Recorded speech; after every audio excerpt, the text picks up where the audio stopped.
What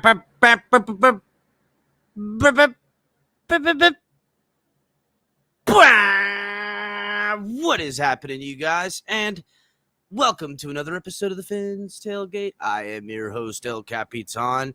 And tonight on the Tailgate Party That Never Stops, couple of talking points to go over, a couple of videos, some articles from the Herald.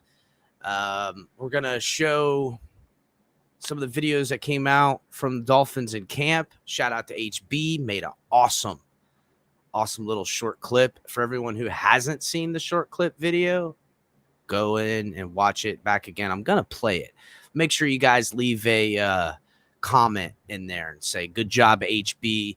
You know, he's the man in the back. He's the puppeteer. He's the, well, not Geppetto, because Geppetto wasn't the puppet guy. I don't know the puppet guy's name. It's been a long time since I've seen Pinocchio. My kids are a lot older now. Anywho, everybody. Yeah, it was Geppetto. No, Geppetto made the puppet. He wasn't the puppeteer. Puppeteer was somebody else. Oh, no. Yeah.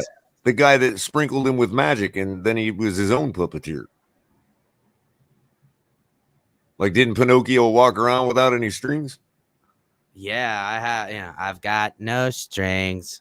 Anyhow, as you guys can see, Color coming in here in the back with me. He's gonna do some co-hosting. Shout out to Color holding it down last night and yesterday or this morning. Yeah, I mean, Color just straight took it all the way in. Conversation went all over the place. Make sure you guys go back and watch that show. Even Reason stopped by last night. Shout out to Reason coming over here on TFTG. Trying to, do what we've been talking about here too. And I was watching this show earlier, and this is good. We have this togetherness, this centralness in the fan base as of late. It's a good thing. Reason had some things to say about what's happened with some of the moderators on his channel, all that stuff for you guys to catch it all on the full story. Go back yesterday, watch the show, hit the like button, subscribe. If you're watching on Facebook, Twitch, Twitter, please do us the kindness. Come on over here to YouTube and subscribe to the network.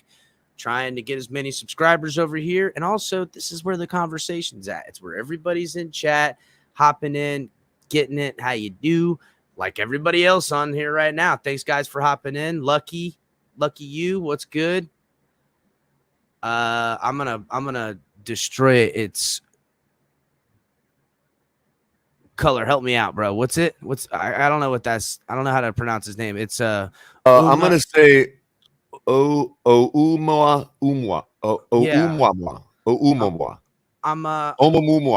I'm sorry. I fashioned myself as quite the linguist, but I'm having a hard. That's why I defer on my expert. Pull it back up a second. Oumamua. Wamuamua. Yeah, thanks for hopping in. That's it right there. The OU is probably sort of like a W. It's Wamuamua. Oh, all right. Yeah, Am better right? than me. Listen, I hope so. Oumamua. If I nailed that, bro, that's some learned shit right there, That's man. some good shit right there. Wamuamua. Fins up 74, sweet jumps. Von Joe was good, homie. Drew Patron's, Fin Fan Terry. Medellin, Miami. What's up? Yeah, I was just about to shout out. I was just about NYC to type. Fins. Shout out to all those who just came in and just now said hi. My hands are kind of full. I couldn't type hi to Don, Jacob. What's good, everybody? Phillips. EM. NYC Fins. EM. What's good, Holmes? Mike Catania. Yeah. So, guys, thank you. Make sure it was really fun, man. Appreciate you all coming out last night. It was quite enjoyable. I mean, Sundays is a big night, as you know, for us for the network. Color. I'm glad you held it down and see took it into Monday. I got the Dolphins checking my pulse by the second now. See that? That's it. Yep. You guys pay extra for that now. Oh, by the way, that's a receipt too. Got that at the game. One of the games I went to. Anyhow, guys, make sure you're checking out all the great content. Tomorrow we got Tonk 7 EMI Tuesdays live around 9. Now, Tonk might not be on tomorrow because it's his birthday. So he's going to try to make it, but it is his birthday tomorrow. Happy early birthday to Tonk. I love you, buddy. Has he divulged his age? How old is he going to be? How young? Tonk's I should you know what? We'll let Tonk decide if he wants to tell you his age. He ain't a woman. Tell us what it is. Thursday's late night color commentary. Everybody already know. Saturdays we do late night exhale. Everybody loves late night exhale. Ali is killing it. Love it. And then you guys can catch up Capitan TFTG style, and sometimes the boys fill in for El Capitan every now and again. Cash App, Venmo, the Fins Tailgate, active and live. Also, guys, we have Fanatics in the link in the description. If you're buying some gear, make sure it's Fanatics official partnered. Hit the link. We need to show these guys that we can sell some of this gear. Maybe they'll sponsor us one day. Also, buy some of our shit. We got some good. And I don't know if you guys have seen the flag. I'm sure you have, but you're going to see the digital rendering that HB has done with the flag in this coming video, which is dope. Dope. What's up, Most? Mike? What up, Paul? So, yeah, guys, Jay's in 71-17. Ain't slept yet. Jumps. Yeah, Sweet Jump's been up in this muff from early. You know what, man? We trying to kill it. You know, this is the hardest time for content creators like ourselves. And what's happening to me, Mantis? And, you know. Yeah, we hungry. I mean, let's face it. We hungry. Isaac, what's happening? Yeah, it's hard to find a lot to talk about coming out from the Dolphins or any sport that, you know, the Heat are out. I mean, we'll talk about some basketball stuff here and there, but honestly, I'll be real. I like watching basketball, not my forte. Not even a good basketball player. I'm damn good at shooting, just looks awkward. Looks ridiculous. I throw it like this. I suck at basketball. I'm good at defense. Y'all told mom about. I'm good at defense, dude. I'm 5'9" when I stand up straight. I usually slouch around 5'7". So, you know, I'm more of a contact I can catch sports. A football. Yeah, well, you know, I'm more about. I did a lot of contact sports growing up. It was more about boxing, wrestling, and mostly football. So that's just more my deal. And yeah, you know, it's we know you guys hungry. So we trying to keep you all fed with some fun stuff. Everybody knows by now, and if you don't know, and you're new to here, you'll find out. We love the Dolphins. That's number one.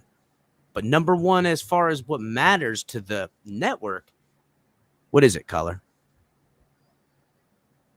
What's number one to the network? What's our credo? What's our credo? That's my credo. Around here, dog, we about the last. We about the funny. We're here for a fun time. You know, listen, we'll dig into We're about the tailgate. That's what we're about. It's a tailgate party, bro. Listen. I was just telling my mom earlier this evening. I'm like, you know, if you ain't drunk if you're sober at a tailgate, you ain't drinking right. Isaac, you're 2 foot 4 inches. Up, Isaac. Holy cow, Isaac. Man, you're like, really? Like bite size, dog. Okay, I carry you on my shoulder. You'd be like, Master Blaster. You are a resident little person, bro? No way, Isaac. Well, yeah, hell. I'm like, Jacob, me and you right there, dog. Right there. If you can get yourself into the stadium, we could have a seat. I mean, any one of us will put you on our shoulders. You know what I mean? But you got to be able to get in the stadium. In the stadium? Well, whatever. Buy a fucking ticket. What you talking about? Well, then he wouldn't need to sit on our shoulders. You're right. You just stand in the seat. You just stand in the seat. Well, I do know this that you know, I wear my purple trench coat walking in there. They're gonna shake me down. So I got shook down last time I tried wearing it in. So yeah, Jacob. I thought you was a Vikings fan. I was 152 most of my life. Only now am I like 180. Lean 152 in high school, boy. You know, and problem was I never dropped weight for wrestling. So like I wrestled at 152 and wow. I didn't want to drop weight because I played football. I didn't want to get all skinny, come back trying to put all that weight on. I hated that, bro. I hated it. My junior year of wrestling was my last year of wrestling. I was like, you know what? too much, man. These guys at 152 walk around at 189. And the last time I was wrestling against Forest Hill, I'm weighing in with my gear on, and I'm at 152. This guy's butt naked in. I'm wrestling him, and he scooped me up over his head like this and slammed me. I ain't never had that happen to me my whole life. Even bigger dudes couldn't get me up off the ground because I'm short and smaller. And typically, I've always been the dude to scoop and slam somebody in some kind of confrontation. So, fuck. Especially somebody from Forest Hill. Bro, this kid was good, bro. He was so good. He scooped and slammed me. I scrambled around, tried. He just was bigger and stronger. That's it. I couldn't beat him. Beat my ass bad. So what are you gonna do? I'm willing to admit defeat. You know what I'm saying? I'm willing to admit defeat. So, ain't nothing like a good old ass whipping to keep you humble. You know what I'm saying? By the way, for those that aren't familiar with our area code where Cap and I grew up. Oh yeah, we the 561 though. Yeah, and for those of you that aren't familiar with that area, Lake Worth, the high school, is like the Miami Hurricanes of the region. This was like 03. Like the UM of the region. This was like 03 Drupatron. But yeah, I that and anywho, let's show HB's video. So guys, this is some of the stuff that was released via social media by the Dolphins. Make sure your sound is turned up too. HB has taken our new flag that's available for sale in the link in the description and made a digital 3D imaging of it, and it looks real, like really, really real. And this is the time where all of us are doing different things. I got some side projects with my daughter I'm trying to work on. HB's got some stuff. Color and I are talking about some things, diversifying the network, other shows. Color, we talked about that. And, as you guys see, we like our intro videos. We like to have intro videos per show. We're going to get Ali's intro video taken care of with his logo and stuff. We always trying to give you guys something new with the videos, something new with the content. And then when the season comes, it'll kind of be what it is and cranking it out because there's so much to talk about. But now is the time for us to, zig and zag. Hey, when the season starts, we apologize in advance for any Heat, Panthers, or Marlins fans out there. But man. I mean, listen, we look, aqua and orange. It's all Dolphins. The season starts. Aqua guys. and orange is my blood. I can't help myself. So, but fortunately, Joe Rose has been kind enough to provide us with some. Oh yeah, Joe Rose gave us some good content, and that's kind of our job and jobs as creators. You guys no longer have to scour the internet for articles, for content, for videos, for things like that. We do that for you and provide it for you with our. That's why we try to stay objective as possible. Because if the news people are allowed to say it these days, I'm gonna say it too. You listen to Joe Rose's morning radio show every morning if you want. I encourage you to. Absolutely. But if you want to know what to think about it, you come to the Fins tailgate. You want to know what you should be thinking? You're going to hear us. Who was it on the net on that one on CNN or something that was like, it's our job to tell people how to think or something? Oh, yeah. I remember. Yeah, I lost it when I heard that. I'm like, are you dead? Foot in mouth. Yeah, tell me about it. I mean, bro. So if they're allowed to say it, listen to Joe Rose. He's a good guy, but come here. We love Joe Rose. How to think about it. We really know what Joe Rose is thinking. So just make sure to come find out the real thoughts from real thoughting. You know what I'm saying? No, look, I actually encourage everyone to hear all thoughts. It's the best way to find the best conclusion for your own thoughts. That's what I'm doing. Shit, between what I digest in content alone and the team we have here at TFTG, all of our guys, believe me, we have had discussions early on, when we were doing cash and tickets. I wanted it on this day and that day. Shit, I got voted out. I couldn't even, I'm like, I want it this day. They're like, no, we're doing it that day. I'm like, well, let's take a vote. I got voted out. I couldn't even do it. So we got to always have a lot of voices. That's why we always appreciate you guys coming in. FM, Sal, Carla. We also appreciate all the Finn. other. We also appreciate all the other Dolphin creators out there that keep you guys, yes, man, primed we all day appreciate for them. us, you know what I mean? Listen, no different than the fan base alone. We don't always agree, but we are always aware and listening, and there's respect. And 386 Finn, I used to live in Palm Coast, man. Lived there for a long time. Dog. And Where you at? mainly, here's the gist of it. We respect you guys.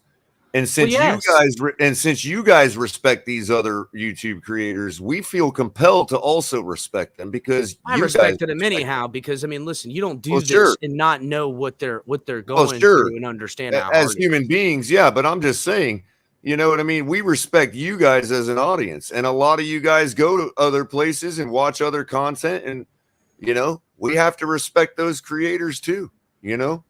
Moss said, "Seems like things were settled last night, eh, Color?" You know what? Yeah, I mean, I don't know if there was anything that needed to be settled. I guess you could say that. Yeah, but I would say that. I don't think there's things that need settling, but if there you could say that a lot of people, myself included, because I can only really speak for myself. But a lot of people have been operating on a lot of false platitudes and false information lately. And I guess you can say that got hammered out. Everybody knows. Everybody knows they can come to me. Everybody knows they can come to me. I've got it at ColorCom on Twitter. I mean, you can DM me. You can email me. uqdroma@gmail. I mean, anybody can come at us. Anybody can come to us and say, "Hey, so." We know that now, and we know that about other people too, that we can go to them. I would say this, maybe not so much is it squashed as much as that for anyone out there that did think there was something or a potential calamity or some kind of anything. Now there never was or isn't. There you go. And we also basically kind of have realized over the last couple of days that we hope if we have an issue or have heard some information or aren't sure about something, we can go to that person directly. So we're cutting out all the hearsayers involved. Basically, that's what happened last night. You know what I mean? It was either Friday or Saturday morning. I did a show, and my whole 30-minute open monologue was talking about this type of stuff. You know what I'm saying? What we were talking about. And we ended the weekend with you filling in on Sunday, really closing that and showing that this is moving towards what I talked about, what I think we all in this fan base, and I know you guys in chat understand. Like, okay, look, trolling, we all troll, it's fun. But canceling, getting rid of Dolphin fans, personal attacks, I mean, personal attacks. Listen, I could probably personally attack Color, but that's me and Color personally attacking each other. We're friends. Now, there's certain things I know about Color at this point that I ain't, you know what I'm saying? But there's things I know I could attack him about that I know he would take in good fun. And look, I don't expect everybody in the audience. Yeah, and I don't expect everybody in the audience to know what my buttons are. I don't mean to get riled up at the whim.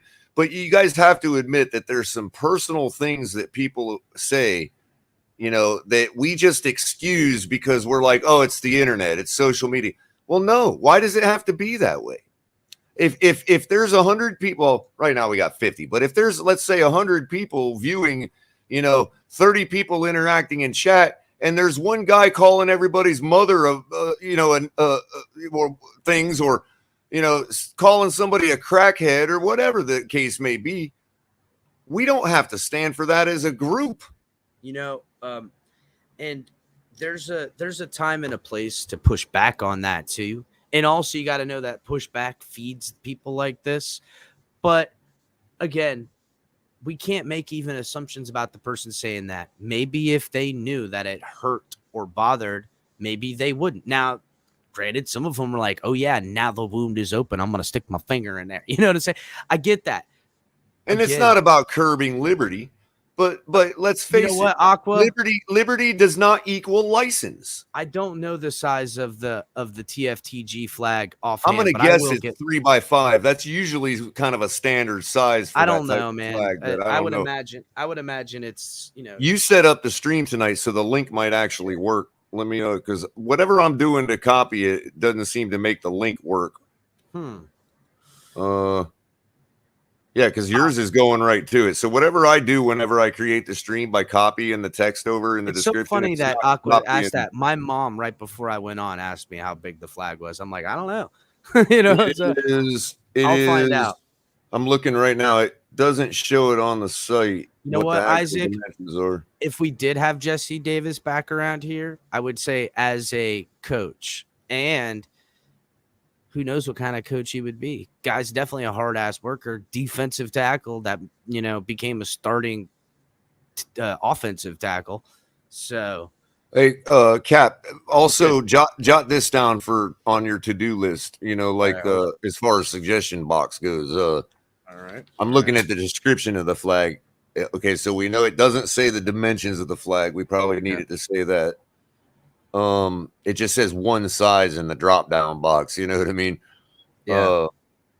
And also, according to the description, it says blank on the reverse side. Obviously, it probably might cost more if we have to. It's probably see through. It's probably see through. So let me get you. I'm just double check on that. I'm gonna take a shot in the dark, but I'm gonna go grab my flag for the TFTG, the original TFTG flag that I had at tailgate. Just give me a second, color. Right on.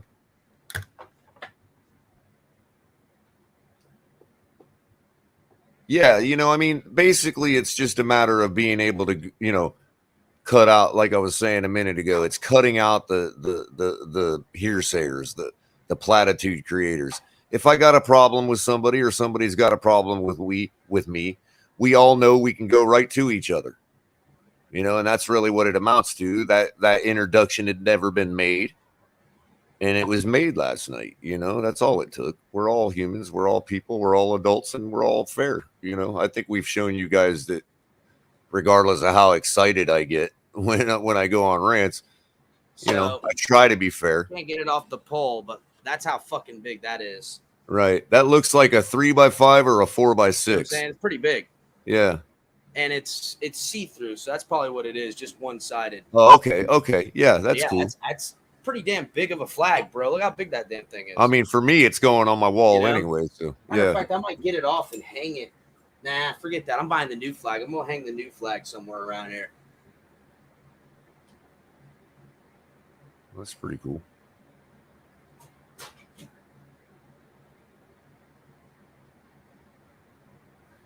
But yeah, there's been some great content on the past. But speaking of the new flag, let's load that video up. Right on. So hold on, let's boom. So it's just a quick video. So check it out, guys.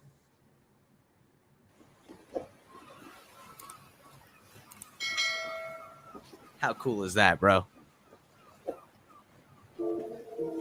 Should be flying over the stadium. Yep. It's flying in my heart right now next to the American flag. Not above the Dolphins flag, just one of them like in the lower section.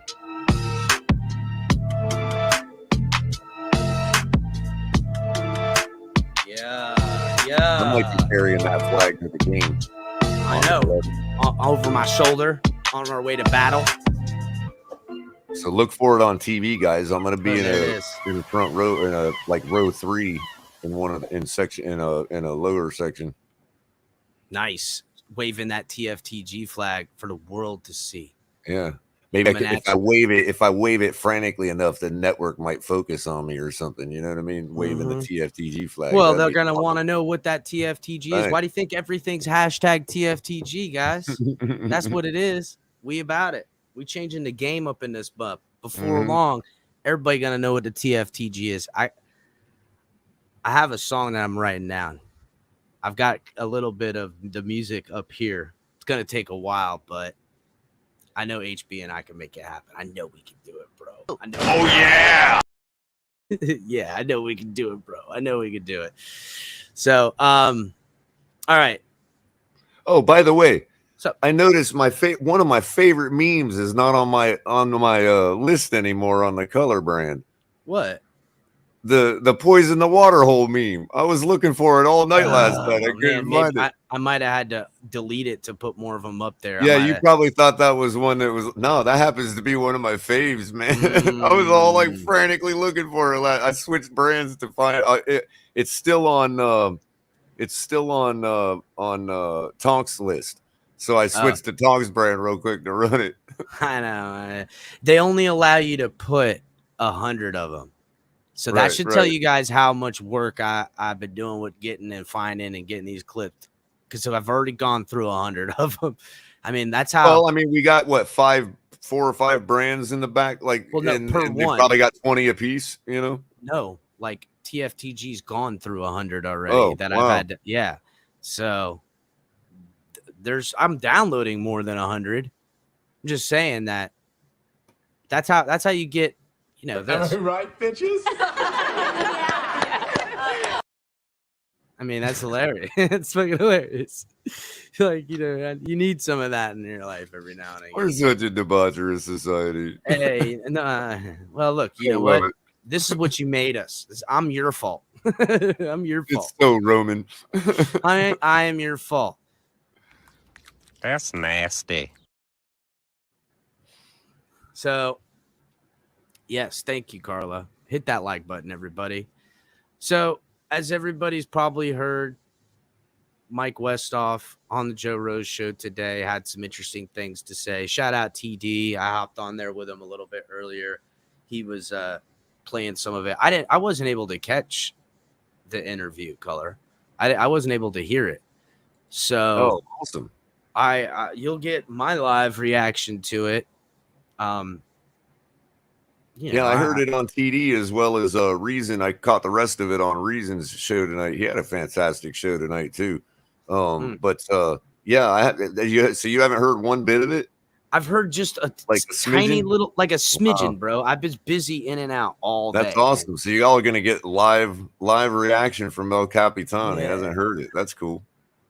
What's not good, Drubtron?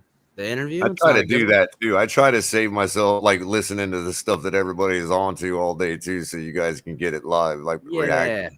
I try to not watch everything. Like, there's everything on here to. Yeah, you see it. You see the headline. You know what everybody's talking about. You assume what the video shows or the audio, but it's real fun to like actually listen to it. You know, right here live. So it's like, hey, you know. Yeah, I can't do everything. I got a day raw business. You know, you're getting us. You know what I mean? It's raw. That's the best way we can do it. Yeah, exactly, bro. I mean, I can only give a little bit. So, and then you'll hear us talk about it, like, you know. News!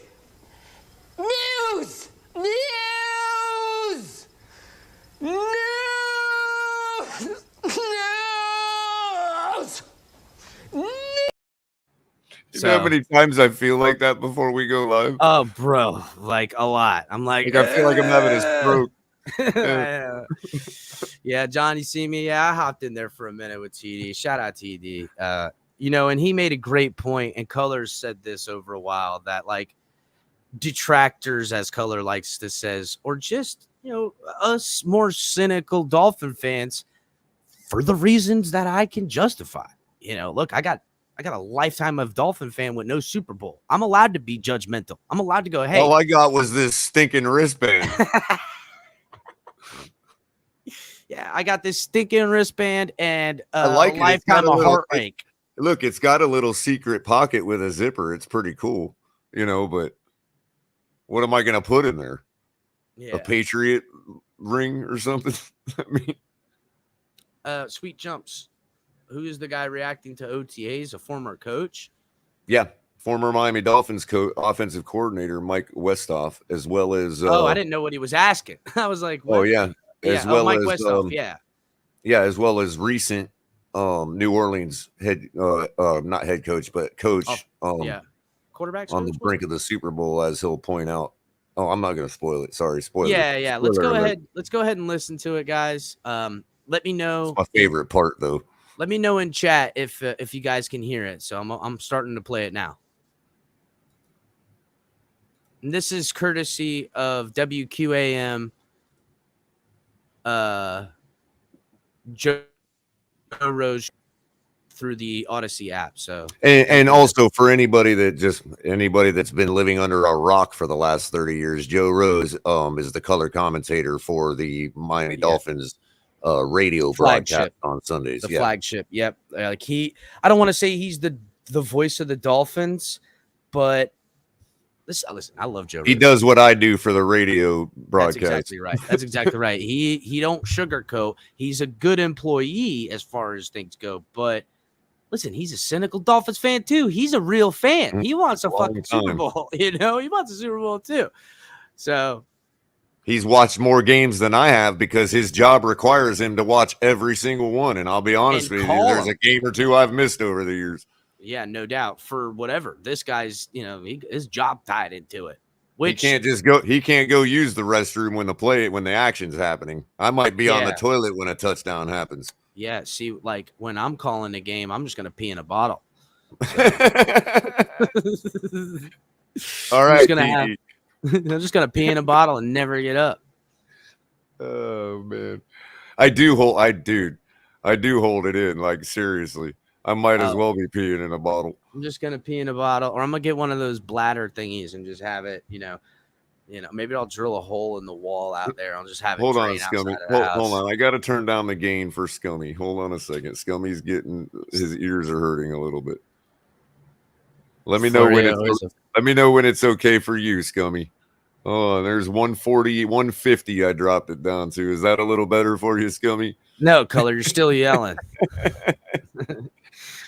All right. I don't want to say favorites, but man, Scummy is like a staple of this community. Glad you're around. We love you, Scummy. We love it, buddy. If anyone understands the laughter part we're trying to get at, Scummy understands it. Oh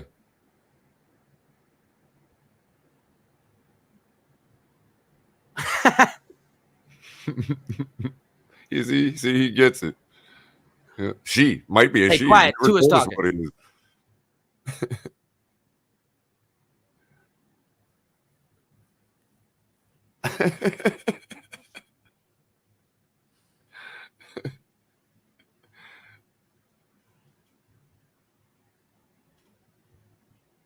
Are you supposed to be playing this thing or what?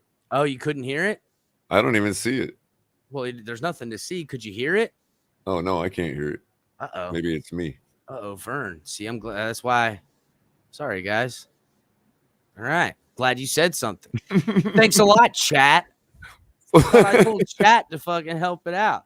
Let's try this again. I was just thinking dead air is like bad radio. You know what I mean? I'm sitting here listening. I'm like, shush, quiet, man. I'm listening. I'm really thinking, shush, man. You're talking through it. Thanks a lot. Oh, hold on. Uh-oh. Let's see. Can you hear it, guys? Chat, let me know. Contact your local agent today. Can you hear it, chat? I think I'm proud of myself every time. Yep, we got it. Whether it's on a ball, you guys got it. Oh, look, see, there goes chat. No. Guys aren't set. Guys aren't where they're supposed to be. Because in order for the offense to function, we all got to be on the same page. And in order for us to execute at a high level, we got to do things at a high level. So I got to be hard on myself. Mike's a little different. Mike is always trying to encourage you and trying to keep you going. So for me, it's a little backwards where I'm used to myself, getting hard on myself and the coach getting hard on me too. Whereas I'm getting hard on myself and he's trying to tell me, hey, it's gonna be okay. Like we're only in May, we're only in June. There's a lot more time to grow, but it's been cool. It's been different. Like I said, I've never been around a coach like this, who's just extremely positive. Growing up, my dad's always been hard on me. My high school coach has been hard on me. Coach Saban's been hard on me. And all the coaches that Flores was hard on me. I've had prior, they've all been hard on me. So he's hard. By the way, Tua, You've been a great quarterback your entire life. What's the problem? Well, listen. Well, I'm just saying. It's not like being nice to him made him a great quarterback. People who hate Flores, this is affirmation and stuff like that. But you get what I'm saying. Like, he's the listing all these people that were hard asses, and he's like, he was a good quarterback. Like, that's why he was a good quarterback. His father was hard on him. Saban was hard on him. High school was hard on him. You know what I mean? Practice makes perfect, Color. Okay? Yeah. And, if you ain't growing, you're dying. If you want gains, you want pain. So you got to get the living or get the dying like a Twinkie. Like a Twinkie. All right. That's the only time you'll ever hear my Morgan Freeman impression. Yeah. That was wondering what the hell was going on there. I was wondering what's happening because I didn't understand. All I was thinking is, God, where is my meme at? Where is my meme? When I was a little boy, Boo! So, all right, let's get back to it. It's another alleyway, if you will, on kind of teaching and helping. That was Tua yesterday following the second day of mandatory mini camps. We're going to jump out right now, by the way, talk a little bit more about that and the Dolphin team on the Toyota of Hollywood hotline. Shop over 1,500 Toyotas indoors in one of America's largest showrooms at Toyota of Hollywood on 441 between Hollywood and Sheridan. Our buddy, Mike Westhoff, going to join us here for a couple minutes. Mike, good morning. Thank you very much for the time, as always. Good morning, guys. Good seeing you yesterday. Mike, I got to tell you, before we get into everything, and for people that don't know Mike for some reason, because we have had him on, long time special teams coordinator for the Jets and the Miami Dolphins, seeing you over on the side, standing next to Danny and your former punter with the Saints, Thomas Morstead, but that outfit you had on, where the hell do you look Solid. You look real South Beachish yesterday.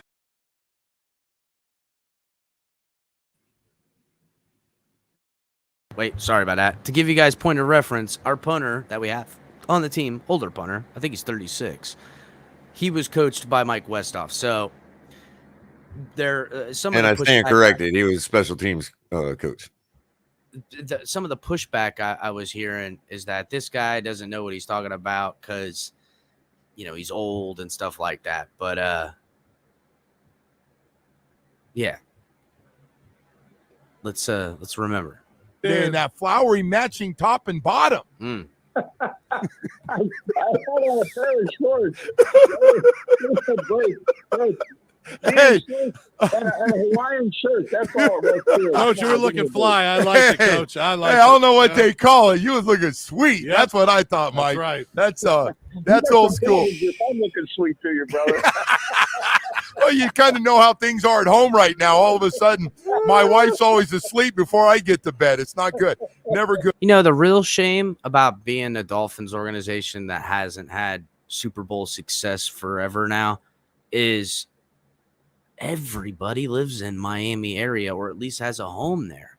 Like every ex-player, ex-coach. I mean, that's how we were able to sign Chan Gailey in a whim because they're like, hey, here's enough money, come do it, da-da-da-da-da. You're already around these parts anyhow, or take a year in Miami, whatever the sales point is. Like, why is it so fucking hard to win a Super Bowl for this franchise? It should be Los Angeles versus Miami every single year. If anything, we should be getting under investigation for winning too many damn Super Bowls and how it's unfair to other teams. That's how it should be. God, man. Good, Mike. Hey, Mike, so we had a chance to talk to you after you were down on the field bonding with all the big timers. It came up, spent some time. It was great talking to you yesterday. Hey, I'm curious about your take on. We've been talking about this. The players have talked about this style. Mike McDaniel's completely this new style of young, super positive all the time. And really relates to every player. It's kind of new. Everybody I talk to is like, yeah, this first time we've seen this or been around it. You're an old school guy because I know who you've been with, and you've been with a whole bunch of old school dudes. What are your thoughts? Okay, it's real. Ooh, this is gonna be good. That's a perfect question. Older school kind of cat with this completely new, and even to the guys on the team talking about how new it is. Tua just said it. You heard the interview before this. Really simple for me. You can talk all you want about being positive and all the type of thing. What I always believed in is being reactionary. Yeah, I wanted to react to what I saw. You can be hard and everything, but I just wanted to be honest and reactionary. When things were good, I love being complimentary, and when things are on time and sharp and they're correct, yes, then you exemplify that. But when they're not, you just tell it like it is. And yesterday, it was not. That offensive practice, I've been around a lot of offensive practices in my career. You go back and you think I had 32 years. Don't forget, I was with most of my career with some pretty good quarterbacks. Dan Marino, Vinny Testaverde, and of course, Drew Brees. Those guys are pretty good. They can play the game. And yesterday was just a terrible example of offensive football. So you can be nice and you can be positive and say everything you want, but at the same time, I just want to react to what I saw. And I saw where I would have shut the music off and started the whole doggone thing over. That's what I would have done. Whoa. So that he essentially, Mike Westhoff is saying that he would have been pissed about the offensive performance. And TD touched on this. And listen, I was hearing the rumblings. I haven't reached out to my sources as far as getting, what's going on day-to-day basis on that, because honestly, it's wishy-washy right now anyhow. It's not like they're calling me, and it's not like they're giving me stuff, and I'm not calling it back because really it's practice time. But if Mike Westhoff on his eye test is saying that he would have stopped practice in that way and been upset, that's not good. And we have been hearing the whispers about how the defense is outplaying the offense head and shoulders above. But remember, too, some of the best defenders we have aren't even on the field. You know what I'm saying? Tyreek Hill's out there. Yeah, I know this isn't good. And I hate to say it begs the question because it's a total fallacy to say that, but it makes you wonder what our current special teams coordinator actually thinks about our practice, because we all know that, or at least we're informed that special teams coordinators are kind of the, they're good coaches, man. They got to know it all.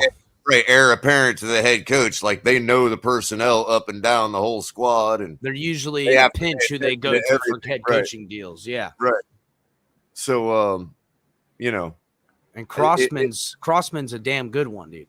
So if there's a long time special teams guy like Mike Westhoff, it makes you wonder what our current one thinks about it. Or if he's voicing it to Mike McDaniel behind closed doors away from the team. What does Mike McDaniel think about is what I want. Because listen, from what I can gather, Mike is a positive reinforcement kind of guy. It's his deal.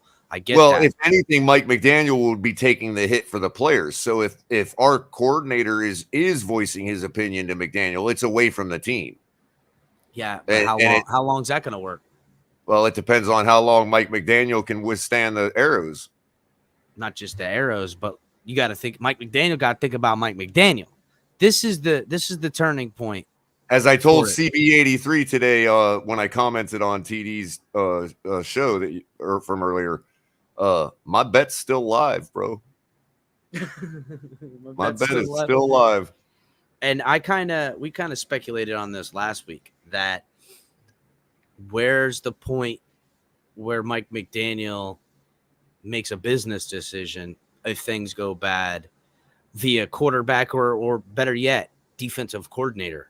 Well, it all depends on whether he's been told that he's safe or not. If Mike McDaniel is truly safe, he's told he's safe and believes it, he's in trouble. I don't care. If Mike McDaniel is told that he's safe, he better have realized that that's a lie, because no one is safe. It may be, Capitan, but what I'm saying is if he is told that he's safe, then my bet is lost to his QB1, barring an injury. You know what I mean? I don't think Mike McDaniel's – well, look, if he thinks he's safe and they win 7-8 games and Tua doesn't work, Mike McDaniel's going to take the blame and shoulder the blame. And I don't think he's got enough I don't think he's got enough clout or proven anything to withstand that kind of loss of expectations. And as an objectivist like I am, I would say that, we could probably afford to start 1-4 and be able to still pull the plug, make a big change and still make the playoffs. I just don't know if optics wise, if our fan base could withstand another 1-4, 1-5 start, man. I really don't. That would be 4 years in a row or more. I'm just being conservative to guess at 4 years in a row. Is it the sundress bet color? That one, I got dinner from my mom because she thinks that they're going to start him, and which she is actually cynically made that bet because she doesn't like the fact that they're going to start him. But I also got, I think Gio and Batman are in on that particular bet too. So we're all going to dinner if he's the starter game one. And then I got a bet with CB83 that by the end of this year, Tua will be the franchise quarterback one way or another. Like it'll be definitive, even for my eye test. So barring Kenna says it's the offense supposed to be the one killing it with no pads. I'm just saying it's play time. Now you're supposed to be out just fucking around. Things not serious. Here we go. Well, hold on. That's why in this time color, the defensive line usually has their way with the O-line, and the offensive pass catchers usually have their way with the defenders. So the quarterback's not going to get touched, not going to get sacked. Can he, try to play it live and real and not try to, run away from pressure when he knows he was dead to rights and throw the ball? Yeah, of course. And I'm sure he is, but well, and here I just want to read Jay's comment real quick. Thanks a lot, Tony Pepperoni, for chiming in. He says, you said we were going 8-0 to start, color. Yeah, and it's precisely because of what I'm saying that I can't imagine, even if you look at, quantum physics and statistics and all that and say, well, how can that happen again? It should regress to the mean. And regressing to the mean in this case would be like a 7-1 or an 8-0 start. You know what I mean? Also, besides raw mathematics and prediction and all that, one of the things that all this reminds me of, not to compare, and I know that people are going to say that I'm like, I don't know, whatever. I don't care. This is not a comparison between Tua and Dan Marino. I'm just going to put that caveat out there right away. Everybody that knows me knows I wouldn't dare. So stop it if you think I'm making that comparison, first of all. Shut up, bitch. Right. But what I was going to say was that a lot of what happened, what was going down in 1990 is what it reminds me of, because one of the things that we, and everybody knows it, there's no shortage of people that have said it. We just get Dan Marino a running game and we win the Super Bowl. Oh my God, that was the narrative forever. We just need a running game for Dan. Right. Well, in 1990, that's when it was at its peak, where we could actually still do something about it in the prime of Dan Marino's career. And I believe that was the year that we actually did. I don't want to be, obviously I can look back and correct myself if I have to. But we started off like 6-0 that year because we got Dan Marino a running game. Mm-hmm. You know what I mean? And it was like, everybody was like, oh, that was the year leading up to it. Everybody was shitting on him for all the interceptions, blah, blah, blah. And everybody was like, you get him a running game, it takes away some of the interceptions, right? Okay. So all that happened. And everybody was like shocked in the league that the Dolphins were like 6-0.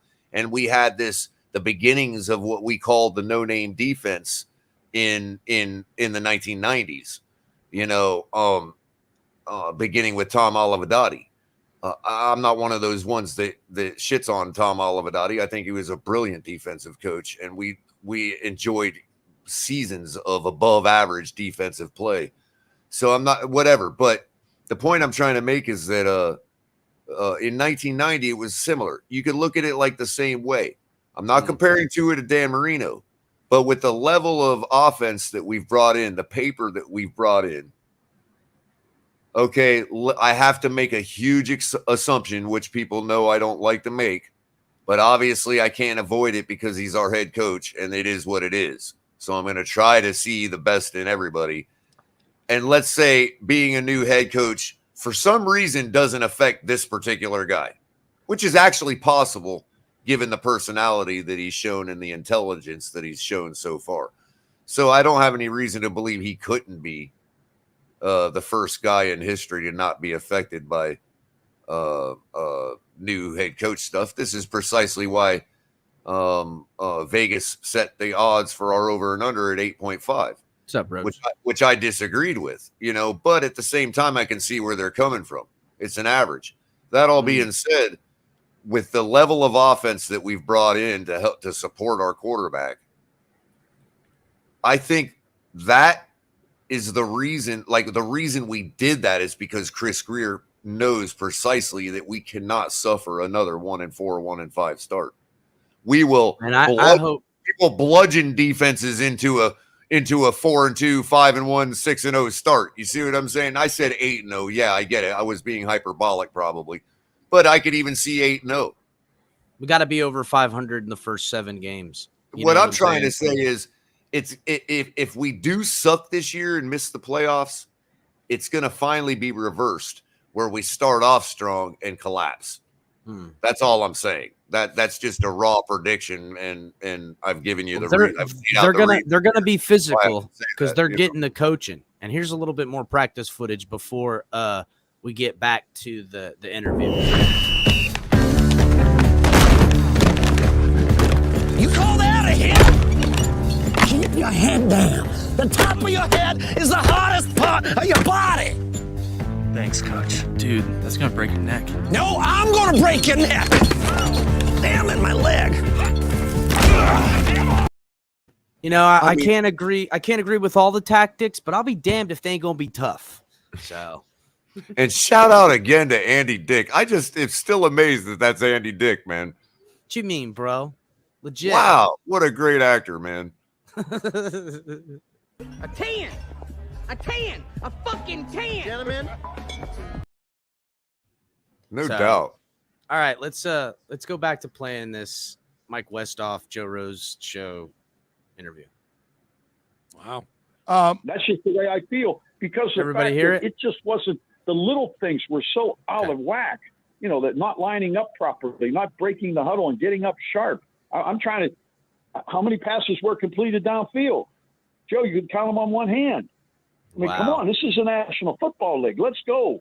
I see some talent, overall talent on that field that was pretty good to me. I think if you had an NFL race, the Miami Dolphins would win the race. That might be the fastest team in the league. They can run.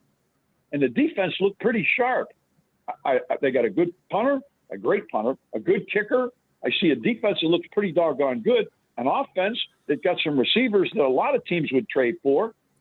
But you got to get that guy that's pushing the button now. He's got to do the job. And wow. Who's pushing the button? He's talking about the quarterback, man.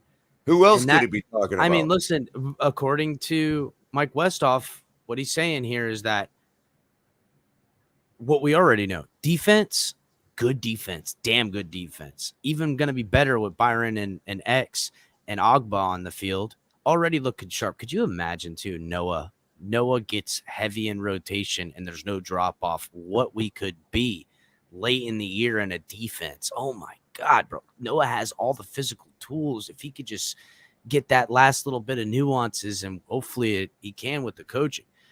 But offensive line, a lot of young drafted guys around here. Granted, Chris Grier gets a lot of flack about his inability to draft offensive linemen. I kind of defer on the fact that I think that these guys still have a lot of talent and can be good,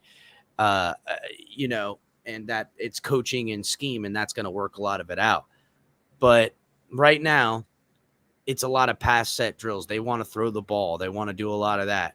and what Mike Westhoff's saying, and honestly, what I've heard is that, yeah, there's some beautiful throws, but it's a lot of misses. It's a lot of incompletes. And the percentages are immensely lopsided. And I went through the notes from practices. Now, the media haven't been at practices. They didn't go to practices today. They'll be in here sometime this week. But the notes didn't look that great. It was defense all over the place and a couple of really nice bombs. I mean, if you want to be real, it was a whole page and stuff in 2 sentences of good stuff for the offense as far as effectiveness. From praise Tua, for the defense. From Tua and from the other quarterbacks too. Word on the street, and everybody knows this, Skylar Thompson's doing really good and looking live as hell. Now, I don't know what teams and people he's going against, if he's playing on first team against first team defense, but we're gonna see a lot of Skylar Thompson in the preseason. Okay. Listen, you can hate him because of the name all you want, Color. I don't hate him. He could break the narrative as the first Skylar to be taken seriously as an NFL athlete. Wait a minute. No. You use the word. I don't hate him. Okay, maybe not hate. I think it's a great name. Matter of fact, I was thinking about maybe I can come to the table if he shortens it to Sky. Sky Thompson. Skylar Thompson. No. Listen, wait. He's going to get an NFL contract. He's going to be like this. Tip my shoulder that I'm sure somebody spit in. I just would like to say to all of you, kiss my ass, you rotten mother. Now, if you'll excuse me, I'm going to go home and put some water in Buck Nasty's mama's dish. Good evening. Yeah, that's Joe Rose's show. Yeah. Well, Capitan, listen, just let it roll real quick. Let it roll into your ear. Ready? Sky Thompson. I can come to the table on that. CT goes Sky because sky's the limit. Yeah, look. I mean, look. I don't know. Skylar Thompson just seems like some kind of knockoff discount Kyler Murray, dude. I'm sorry. Nah, man. Sky Thompson. He's got videos. Sky Thompson. I heard that he's got a great uncle that showed him everything he knows. How much you want to make a bet I can throw a football over the mountains? So, because my name's Sky Thompson. Yeah, throwing it over those mountains into the sky. It rolls way better than Skylar, man. I don't know. Let's get back to the interview. What I saw yesterday, I was very disappointed. So let me ask you though, Mike. They're putting in this new offense. And so bueno. You got to give that time, or you still think they should be better? Think there should be more teaching? Just to follow up on that, when you're putting in something brand new, including this man-to-man blocking, to zone blocking in and out style. Yeah, it's a good point, and it takes a little time. But at the same time, there's a lot of meeting time. There's walkthroughs, and when you practice, don't practice something that you don't have an opportunity to execute. I mean, come on, this is a National Football League. These guys are good. I mean, they've been great college programs. When you come out after you walk through it and you practice it, it's got to look pretty sharp. And then you keep practicing that. You don't have to have – I mean, we're not talking about having an opening day game plan yesterday. Of course not. Right. That's not what it has to be. But what it should have been in a position that it could have been much more efficient from what I've seen. And I've been on – come on, a lot of practice, 32 years. I've seen a lot of practices. Now, when he says yesterday, he's talking about last Thursday. And Thursday was the practice we were hearing from the media. Oh, Tua coming out glowing, all that stuff. But as reports continued on, I heard that, Tua made some freaking awesome throws, and they should be celebrated. But overall, as an offense in the passing game, it was a failure, and the defense was still working them. And that's not good. That's not good. And, in fairness to Mike too, he's looking at it from the perspective of, look, who did we lose? We lost Jesse Davis on the offensive line. These guys have been working together now this is their third year, right? Going into their fourth. I mean, there's not so much turnover on the offensive line. We've gotten some really good veterans in there, in Connor Williams and in Armstead. I think what Mike is talking about is like, yeah, they're learning a whole new language. It might be the same system, but a different language. Okay, that's fine. But what he's talking about is looking like you are eager, like being out there with an urgency. Like, you know, you can at least get the uniformity down and all that. That doesn't take brains. Just like John's like it's practice. And I mean, yes, I agree. First of all, catch the earlier monologue, because I was basically saying, look, I gotta fill this time. I just don't look. But I also gotta understand we gotta raise our bar here. We have to have expectations. And although and to be fair, we risk, and I'm not saying this is happening. I'm just saying we risk, if we're lackadaisical about it as fans, and we don't carry forth what Flo's vision actually was, despite all the problems on both sides, whatever it may be. Okay, if we don't carry that vision forward, we risk falling back into the Adam Gase, Philbin style locker room. Yes, where maybe not locker room, but what Mike is talking about is the players. You don't have to know what's going on, but look like you're ready to learn. Get out there, get together as a unit, get up to the line, look like you know what I mean? Thomas, that's kind of my point. He said basically we should have stopped the music and straightened it out.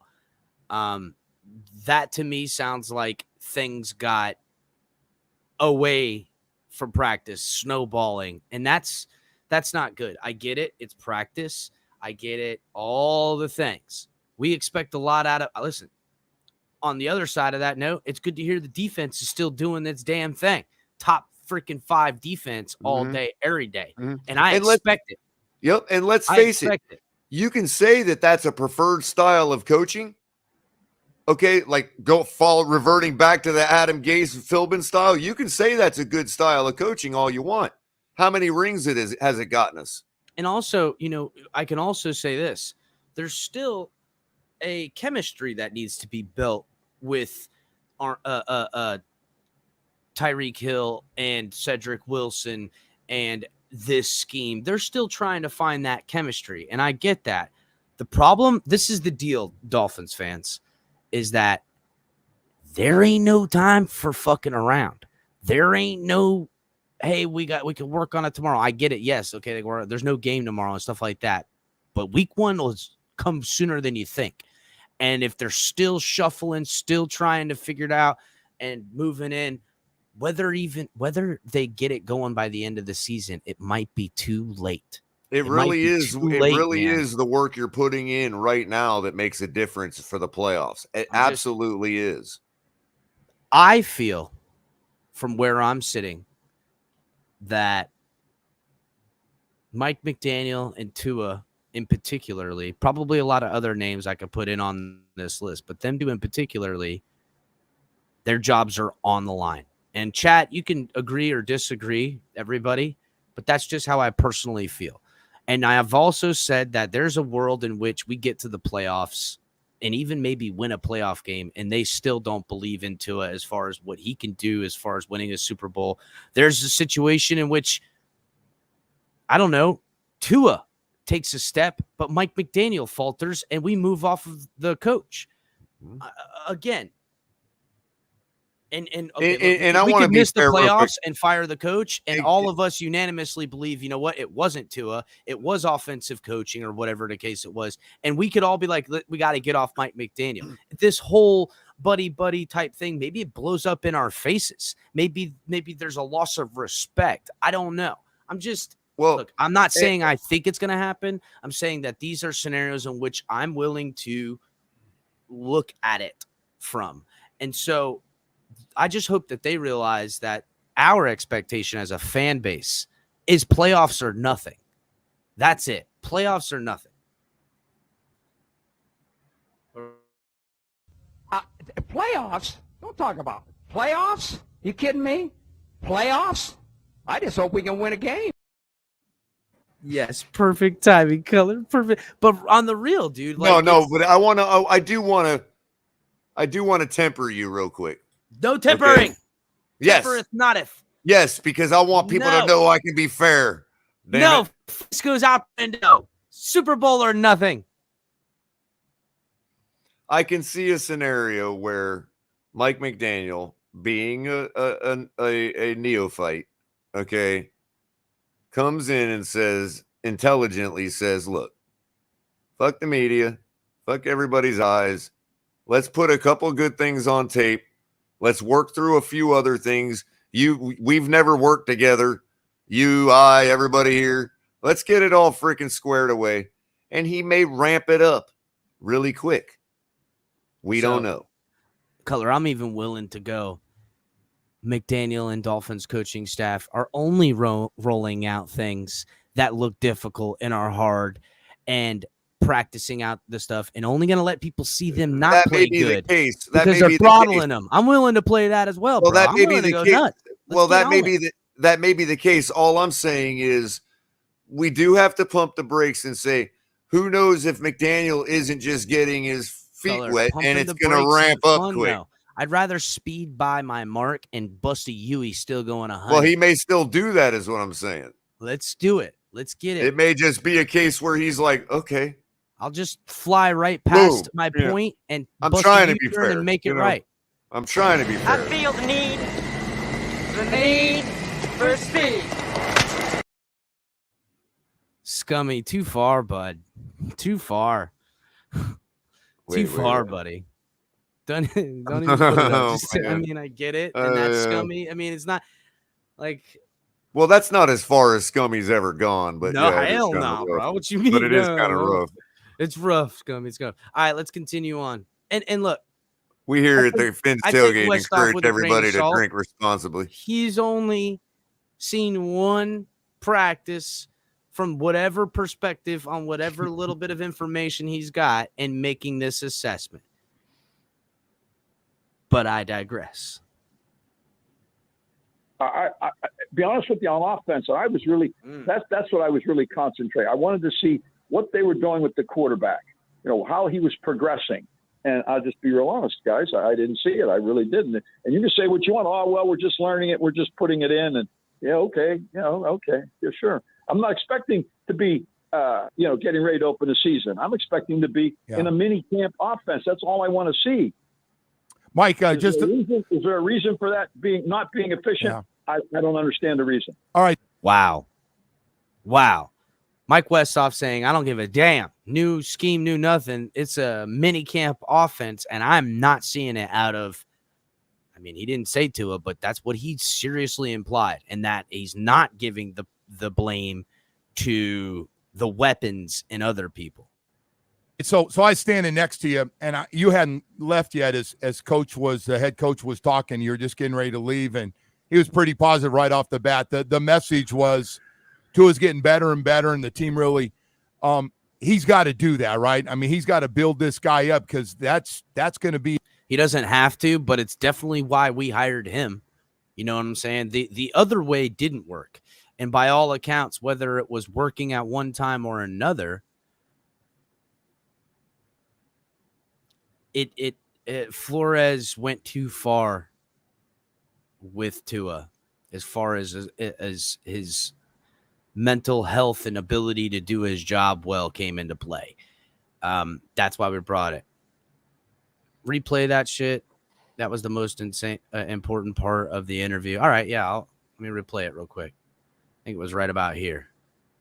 Don't forget, I was with most of my career with some pretty good, and when things are on time and sharp and they're correct. Hold on. It's kind of new. Everybody I talked to is like, yeah, this first time we've seen this or been around it. You're an old school guy because I know who you've been with, and you've been with a whole bunch of old school dudes. What are your thoughts? Okay, it's really simple for me. You can talk all you want about being positive and all the type of thing. What I always believed in is being reactionary. Yeah, I wanted to react to what I saw. You can be hard and everything, but I just wanted to be honest and reactionary. When things were good, I love being complimentary, and when things are on time and sharp and they're correct, yes, then you exemplify that. But when they're not, you just tell it like it is. And yesterday, it was not. That offensive practice, I've been around a lot of offensive practices in my career. You go back and you think I had 32 years. I know. Don't forget, I was with most of my career with some pretty good quarterbacks. Dan Marino, Vinny Testaverde, and of course Drew Brees. Those guys are pretty good. They can play the game. And yesterday was just a terrible example of offensive football. So you can be nice and you can be positive and say terrible example of offensive football. That's a dagger, bro. I don't give a damn. Terrible offensive football. Estano bueno, color. Sorry, CT. Ain't gonna work. What it is? I didn't see what he said. I can't.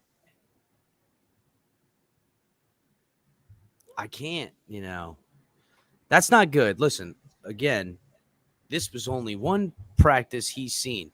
Problem is, this is also the practice where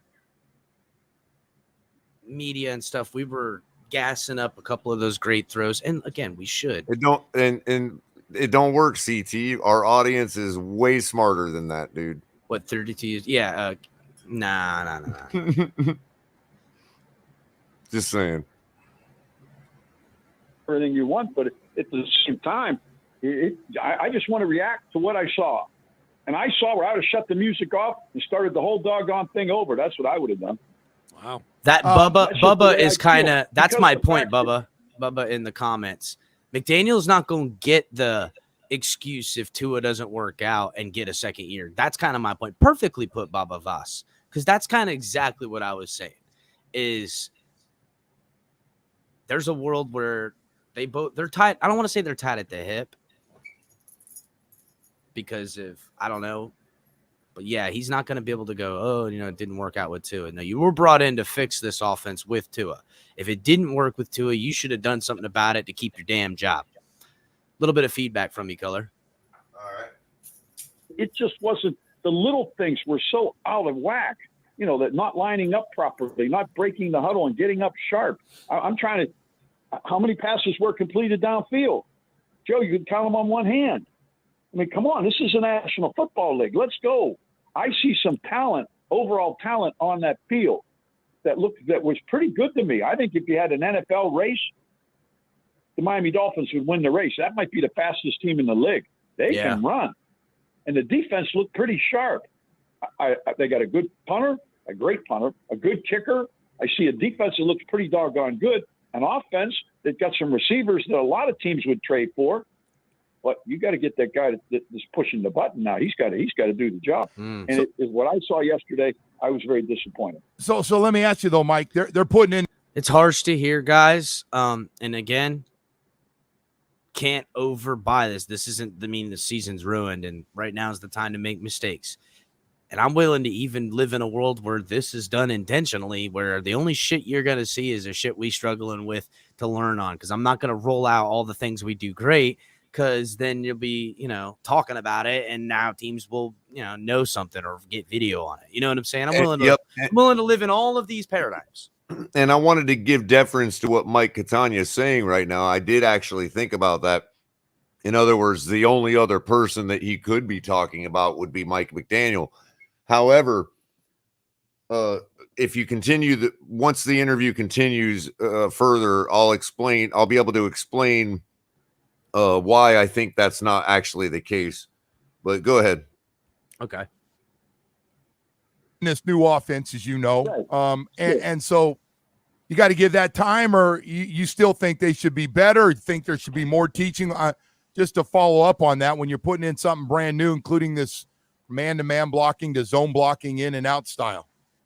Yeah, it's a good point, and it takes a little time. But at the same time, there's a lot of meeting time. There's walkthroughs. And when you practice, don't practice something that you don't have an opportunity to execute. I mean, come on, this is a National Football League. These guys are good. I mean, they've been great college programs. When you come out after you walk through it and you practice it, it's got to look pretty sharp. And then you keep practicing that. You don't have to have – we're not talking about having an opening day game plan yesterday. Of course not. Right. That's not what it has to be. So when he says it like that, he's like, look, we're not talking about they needed everything crazy. Just in this tone and everything, it seems like they weren't trying to do all that. The things they were trying weren't working at all. And he directly, with indirection, blames the quarterback, as you heard. But what it should have been in a position that it could have been much more efficient from what I've seen. And I've been on a lot of practice, 32 years. I've seen a lot of practices. I be honest with you, on offense, I was really that's what I was really concentrating. I wanted to see what they were doing with the quarterback, how he was progressing. And I'll just be real honest, guys. I didn't see it. I really didn't. And you can say what you want. Oh, well, we're just learning it. We're just putting it in. And okay. Yeah, sure. I'm not expecting to be, getting ready to open the season. I'm expecting to be in a mini camp offense. That's all I want to see. Mike, is there a reason for that not being efficient? Yeah. I don't understand the reason. All right, so I standing next to you. Is there a reason to not be efficient? I don't understand the reason. Again, maybe they were trying out things, and we heard this on the Wednesday practice, and I said this too. McDaniel said in the interview that everybody missed. He said, we ran a lot of unscripted plays, which to me sounded like he kind of pop quizzed him there, which I kind of like the idea of that. Hey, we're out here in front of the media. Remember all that stuff we've been working on last week and this, that, and third? Well, we're just going to randomly call plays. You better know them. Pop quiz time, bitches. I like that. Well, I hate to use this verbiage, but it sounds like he's saying that they need to be walking more in a single file line right now. Whoa, color, shots fired. Ba, ba, ba, ba, ba, ba, ba, ba, ba, ba.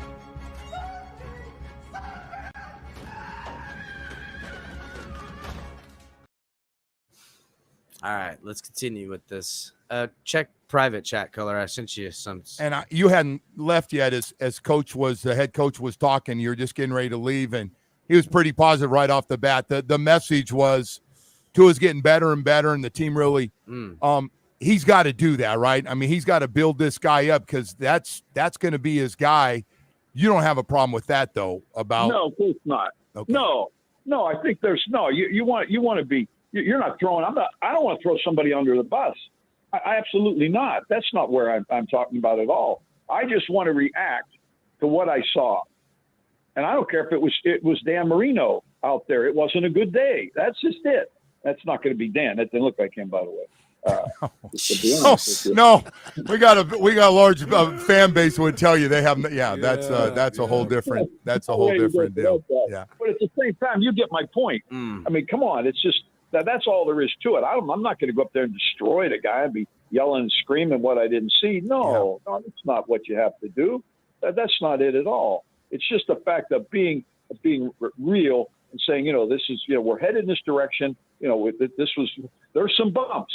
We weren't even headed. We weren't close to where we want to be today. And there's no reason to not think that Mike McDaniel isn't saying all this on offense. He's not going, listen, guys, right. We are underachieving in what I'm trying to do. Maybe he behind closed doors is a little bit harder than we assume. Well, that's kind of what I meant earlier. There could be some frustration in him. I know that he's a positive reinforcement guy. And I got to believe in his methodology because by all accounts, by every player he's dealt with, they swear by his methodology as far as, getting and teaching and them learning it and playing at their best. But it stinks to hear. And I'm concerned that McDaniel hears something like that and then goes out and oversteers and starts to become a complete asshole. You know what I mean? No, I don't think McDaniel's some fucking weak-minded wimp that's going to go ahead and do what people think he's doing. I mean, look. I'm not going to do what everybody thinks I'm going to do, which is freak out, man. Hey, did he just say the part when he hedged a little on the sky is falling and said something like to the effect of, I'm not trying to throw somebody under the bus?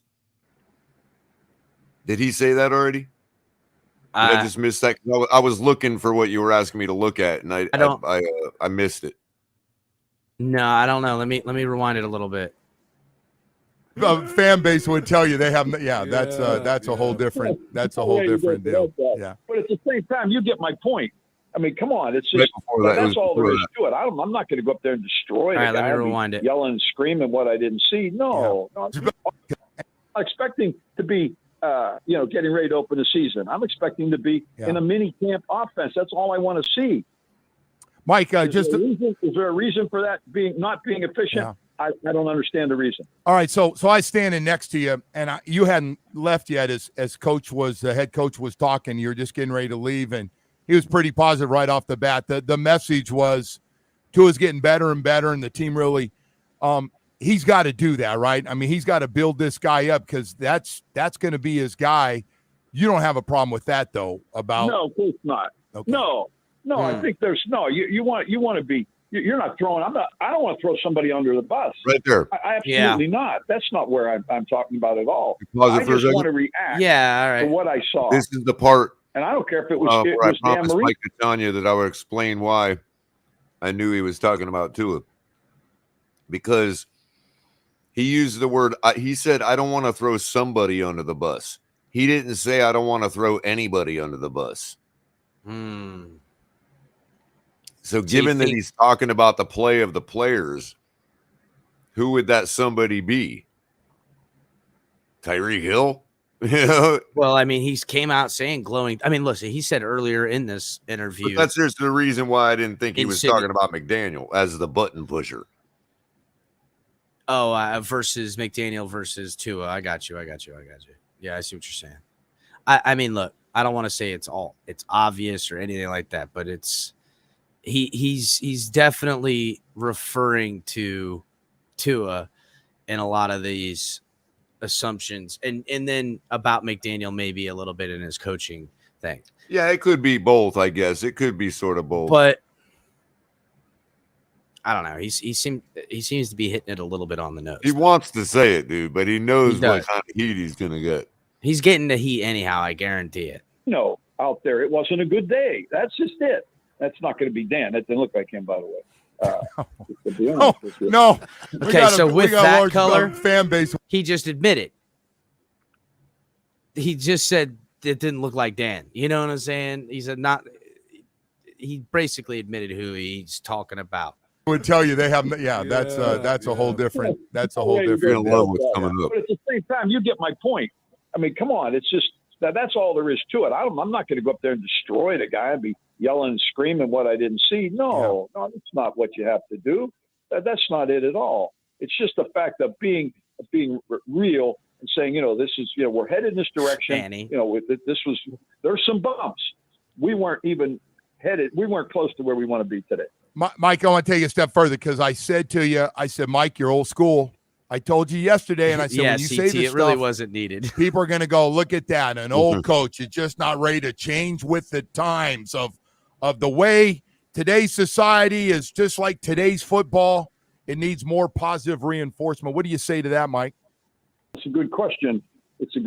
I think by being real, you're not being unpositive, and you're not doing that. I don't think by being a little bit hard or harsh that I'm not, keeping up with the millennials that I want to.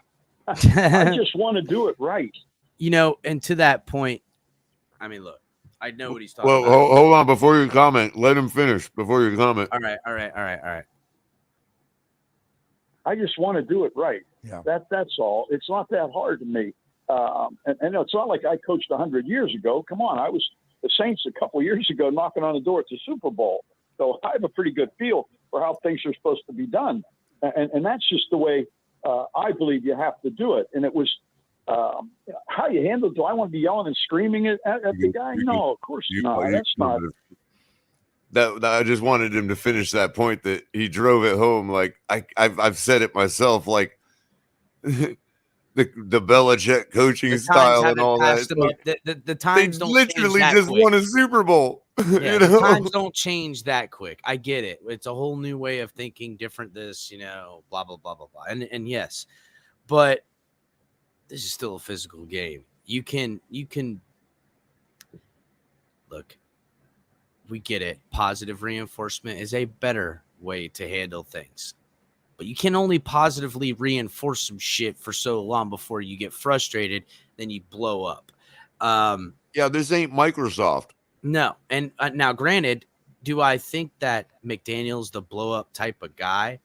No, I don't think so. I don't think he's that kind of person. I don't. I think him being honest is him still sticking to his character.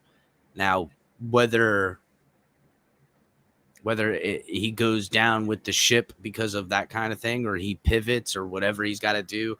Listen, this is a big test for a guy like him, like anybody, first-time head coach, and I'm pulling for him. Listen, I want it to work.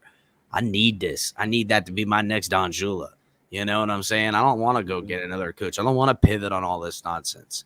But it's going to be interesting to see how when things, and I said this weeks ago, it's going to be interesting if we're on a couple game losing streak to see how he responds. You know, does that positive reinforcement stuff go right out the fucking window? You know, does he start getting on the podium and looking disheveled? Does it get to him in that way, or is he going to keep his composure and keep trucking along? I don't know. It's going to be interesting. And to CG's point, I saw it as a defense of us old timers, man. I was like, right on, man. I'm fist pumping when he's saying that, bro. See, I get it. I'm not technically. I'm a millennial. I didn't know that till a couple years ago. I was like, oh, really? I don't have any idea. But I didn't get participation trophies. At least I don't remember. I don't have any. Never wanted one. I understand when they're younger and stuff, but there is a lot of coddling that I personally don't have a taste for. It rubs me the wrong way. Maybe it's a little bit of upbringing, a little bit of cultural. Makes me think that you're hiding the real world from people. To me, also, and a lot of this lying, because let's be real, it's lying. You're not helping people understand the world better in some of those ways. You're kind of clipping their nuts off. Now, maybe is that a way do we find ourselves to a better future?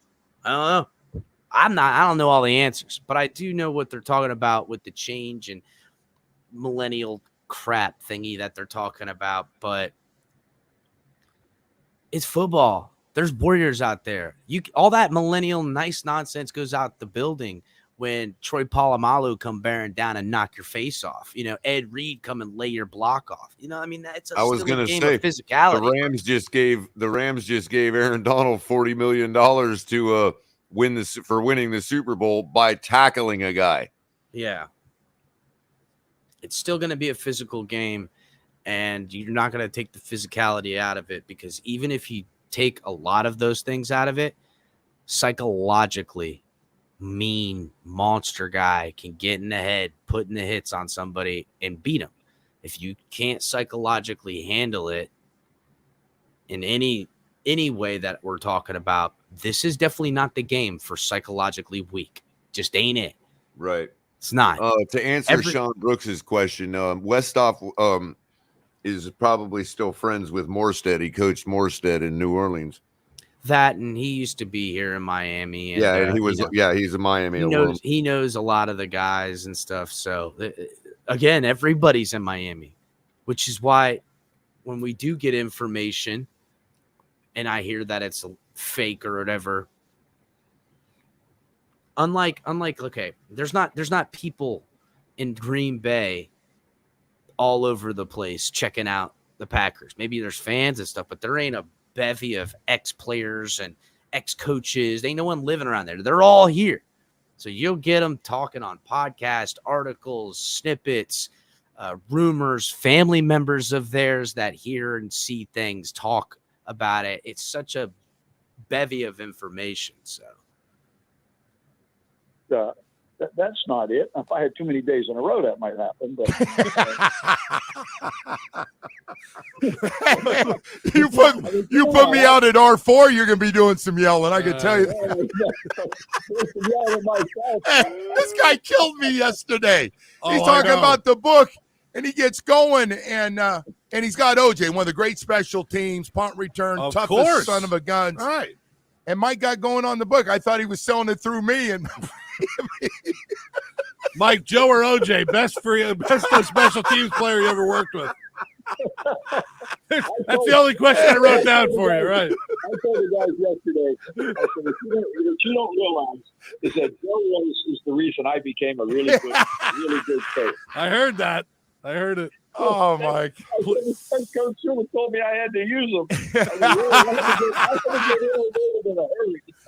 So more by force. More by force than anything. Do they go back to talking about the Dolphins, or they just reminisce the rest of the episode? Yeah, I think that might cover it. All right, well, I'm gonna. But I wanted to point out just some numbers for everybody. Okay. Mike Westhoff was our special teams coordinator, special teams coach for 15 years. Westhoff was here forever. Yeah, from 1986 to 1986. He was Shula's guys. He was one of Shula's longtime guys. And for the first, let's see, for 1, 2, 3, for the first 3 years, he also served as tight ends coach, and in 1989 was also our offensive line coach. And then that's when he moved to special teams coach exclusively in 1990. Didn't he stay around when Wanstead was hired? Well, here's the thing. In 1990, he moved exclusively to special teams coach. We went 12-4 that year. And yeah, he would have been. He went all the way to 2000. So he was here and Jimmy let him go, if memory serves. Right. But look. Just because he comes in here and says things we don't want to hear, and I don't want to hear that shit either. I'm not going to call the man a liar. Why is he lying? He has some agenda. Like he said, he just wants to be reactionary. He just wants to call. What that means is I'm calling it how I see it. That's what that's code for. That's all. I with a grain of salt, I'm not gonna, take it too seriously again. We're not gonna. Don't worry. Don't worry. I'm not gonna do what everyone thinks I'm gonna do. Flip out, man. Who's the best, Color? Not only I know, right? Not only he's the best, dude. You got the one making fun of it. Yeah, it's the best, isn't it? Yeah, we're not gonna freak out one way or another. I would love for more of guys like Westhoff to have Capitan. Thank you, Capitan. I'll probably get some of the other ones I've got scrubbing around. But we don't need to, I don't know. We don't need to take it too seriously one way or the other, but we shouldn't write it off. Or again, this guy don't know nothing, because that's definitely, when you say he don't know nothing, that's ridiculous. It's ridiculous to even think that. Or that the game has passed this guy up. Come on. No way. I know. It's the biggest trope going around right now. So, all right, guys, make sure everybody's hitting the like button, subscribing to the show. If you're watching on Facebook, Twitch, or Twitter, come over to YouTube, subscribe to YouTube over here, get a part of the conversation. Make sure you're taking part in the community, TFTG style. Checking out all the great content. Sonk 7, TMI Tuesdays, live around 9. It's his birthday tomorrow, so if he does come on, make sure everybody comes on there and wishes Tonk a happy birthday and stuff. Thursdays, late night color commentary coming at you. Saturdays, we got late night exhale with Ali, killing it on the Saturdays. TFTG most other days around 10 o'clock. Everybody already know. Cash App, Venmo. I don't know if negatory, not negatory, right at the moment. Yeah. Still not. I control F5 the page too. I totally refreshed it, and it not yet. Cash App and Venmo are live. I guess the super chat still hasn't cleared over. I don't know why. Everything else is taken care of. Fanatics, link in the description. We also have our gear as well. Link is in the description. Get yourself. They'll probably do a server update at like 2. Yeah, it's a lot of the other stuff is taken care of. Who knows? Maybe I'll see what the deal is. But yeah. All right. So got this thing they were asking about people who have the most approved this year. Everybody knows Tua is at the top of that list. It's funny though, because they also asked about like Tua versus Russell Wilson. And like, well, Russell Wilson's a new team, new all this, new coach, la la la. And then in the same breath, they're like, Tua, he don't get any of those excuses. But that's just the way it is. I agree that those could all be the same excuses, but we can't keep giving him those excuses. Well, it's his rookie year coming off injury. Well, it's, new offensive coordinator and they're trying out these different coordinators and had a defensive head coach. Well, they hired a new coach, so, it can't work. So just keep fucking hiring it until it does. And then I'll be like, see, he could have worked the whole time. No, that ain't how it works. You know what I'm saying? So let's go ahead and pull this video up. We'll watch a little bit of it. We also have a Jeff all Dahmer. they have to do is every time they're wrong and hire a new coach, once they're finally right, they can be like, well, let's say if they went through 7 coaches to finally get one, they can be like, see, we were playing 8D chess. Yeah, exactly. We were playing 3D chess to the 4th power. Right. All right, so let's check this out. Dan Graziano.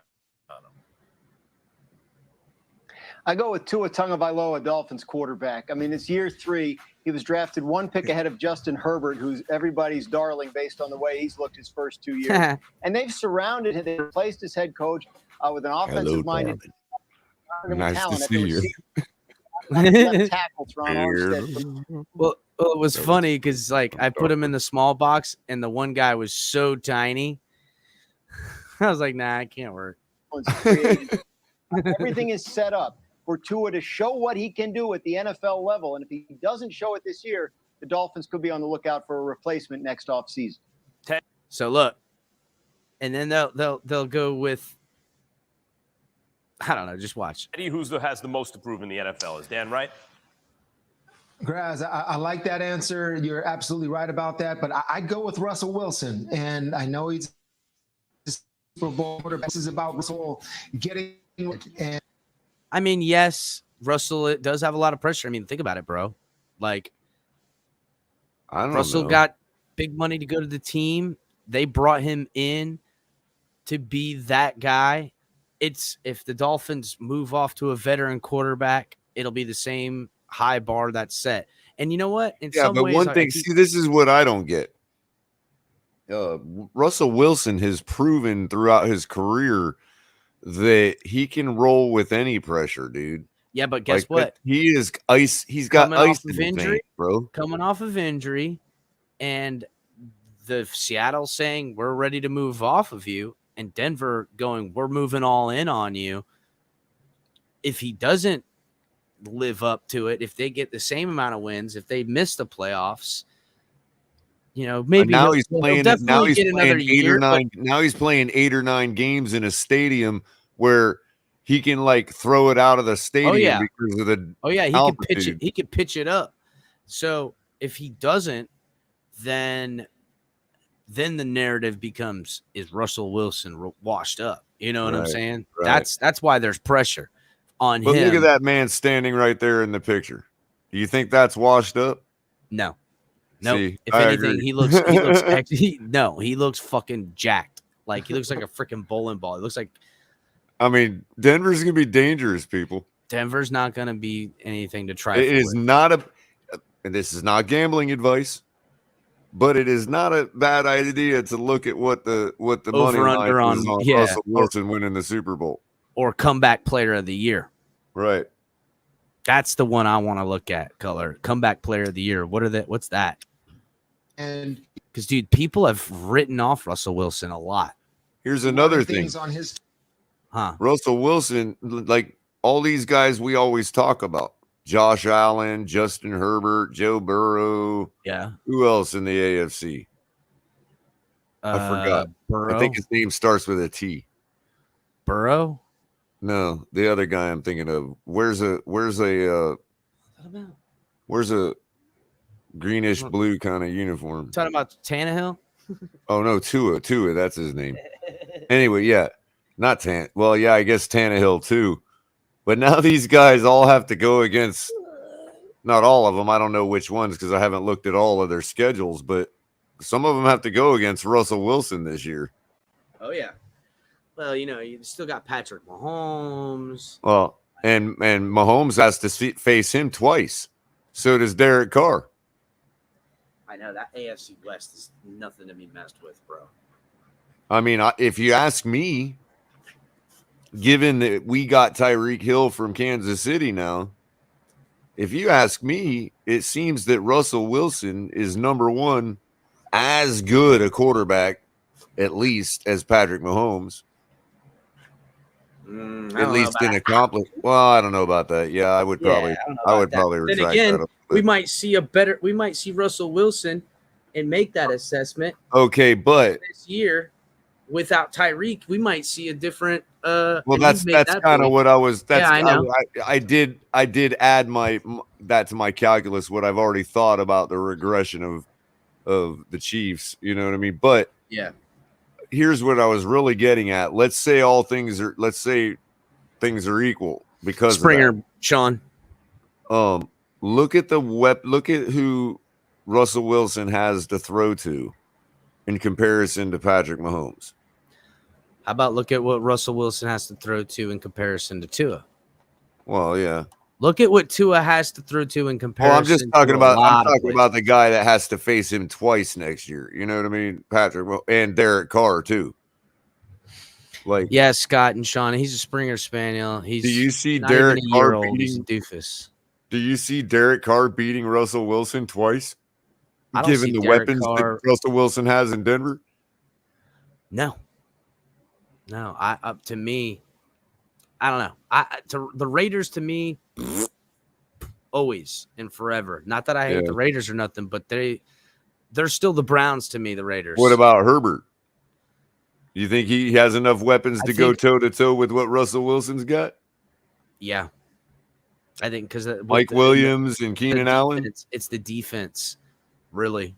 It's that defense that took that next step with Khalil Mack and friggin'. Well, the Broncos is always that defense that's nothing to sneeze at. Yeah, he's kind of the mascot, guys. Maximus is his name. But yeah, Maximus Leviticus is his name. So, but good dog, sweet. He's not even a year old, but man, he is a doofus. He's super smart, but man, he's just a bad dog. Color here's me. I'm on the phone with Color, and I'm like, Max, get over here. And well, spaniels in general are really smart. So he's super smart, but just that's what makes them assholes. That's right. He's too damn smart. He'll disobedient smart. You know what I'm saying? We had a cocker spaniel when I was growing up. Pain in the ass. All right, let's get back to this video. Yeah. Terms to go to a new team, to do the en vogue type of thing, a la Stafford, Brady, go somewhere else. Yeah, and see if you there can is pressure in because that. That's a test to see how good of a quarterback you are. It doesn't matter what team you are on, you can still elevate them to the that's a good point. Deep in the playoffs. So I want to. So yeah, and you know what? That's kind of become the trend now in the last, in the 2000s. Yeah, it's starting to get LeBronish. Yeah, where veteran quarterbacks, they win young, they're everything to the team, but the team it finally catches up. They do coaching changes, GM changes, the things change around the building, or they're tanking the team, and the veteran quarterback that everyone knows, MVP status type of thing, Super Bowl winning guys, or really good ones that could have won Super Bowls, move on to a ready-made team. Well, who set that trend? I mean, was it Manning? I guess you're right. You're right. Manning? See, that's very astute of you because I think most people would immediately say Brady with what he did in Tampa. Nope. No. I'm just when I thought I was wondering if there was somebody before Manning that would come. Well, I mean, I guess you could kind of say Joe Montana kind of set the trend in making. Yeah, but he didn't win it. He didn't win a championship with KC. That's the only reason that you can't do that. But I'm saying the trend itself. Remember, he didn't. By the way, he didn't get past Dan Marino in the playoffs that year. Yeah, that's right. It's. I guess the trend being that you have a ready-made team, you bring on a veteran quarterback, and you make a real run. And Manning kind of set that table a little bit. So that's kind of why. It's a good question. Is there anybody else? I can't think of anybody, man. Well, Brady did it. Kurt Warner. Kurt Warner did it. Almost won a second championship.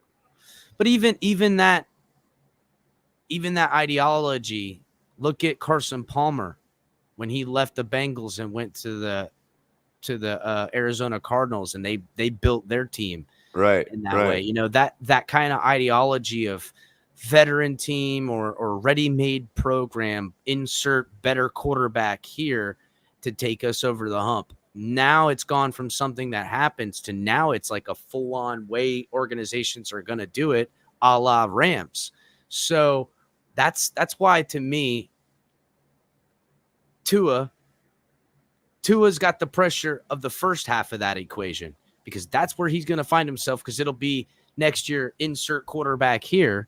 And for Miami, they've got the pressure that Russell Wilson shares now. And actually, I have a video from Mike Florio on the Rich Eisen show talking about stuff I heard a while ago about Lamar Jackson and the team's I had a feeling you were color. Use his name. Well, it was in the title, buddy. It was in the title of the video. Mike Florio is talking about something I told you guys about months ago, and Lamar Jackson. I can't say it for all certainty, but it is Plan B. It's Plan B. So we'll get on to that. Supposed to be in Plan B plus right now. No, I don't think B plus, because I think they like us would rather have Tua, young quarterback, growing with the organization. It's a young team. They could grow into multiple Super Bowls and have those picks. And shit, dude, you take if one of those top picks are in the top 5 next year, and we don't need a quarterback and don't need to trade him away. Now we have traded that back, and we got top 2 first-round draft picks forever if Tua's the guy. You know what I'm saying? We could trade it back, and we could just keep pushing this can down. We got 2 first-round draft picks every motherfucking year. You know what I'm saying? That would be. Could you imagine a situation where we're winning playoff games, and we're high 20s pick, but we're always having a team to root against every year to get their pick somewhere 15 and up? We could be murdering fools, bro. Murdering them. Yep. And here's Lord willing, we get a 3rd overall pick someday from somebody else and trade it back and get a bevy of stuff. Here's something to ponder. For those that immediately go, who are out on Lamar Jackson, which I can't say they're not being fair, okay? Because he has failed to show that he can adjust his passing skills. Okay, fine. Can he be a true pocket quarterback? But here's the thing, though. Here's the thing. Let's be real, people. Yeah, that's an. Can you imagine Lamar Jackson with the running back room we got, the tight end room we got, and the wide receiver room we got? Just imagine that. It's like close your eyes, Lamar, and throw the ball. Yeah, I don't know. There'd have to be some scheme changes and stuff like that. But Lamar does have a hell of an arm, and when you got speedy guys like Tyreek Hill, and Jalen Waddle and Cedric Wilson, you just go to the deep post, and I'm just going to chuck that bitch out there. Right. Do you know how, other than depth for injury purposes, do you know how much we could shed in talent, in gain, in leverage, in cap, in picks? Like if we had a guy like Lamar Jackson chucking the ball to the likes of Tyreek Hill, Mike Gesicki, Durham Smythe, Adam Shaheen, Jalen Waddle, Cedric Wilson. I mean, all I know is that Mostert in the flat. This year is a year to say next year we want Super Bowl contention. And his running ability, and Barry Sanders with that ball in his hand. I mean, come on. Man. Color, no matter how this year slices out, this year is a year to put us on the path of Super Bowl contention and a victory. And that could mean one way or the other with currently constructed as the roster with people on it or the coaching staff or changed. This is a super team of young talent with cap space and assets. Right.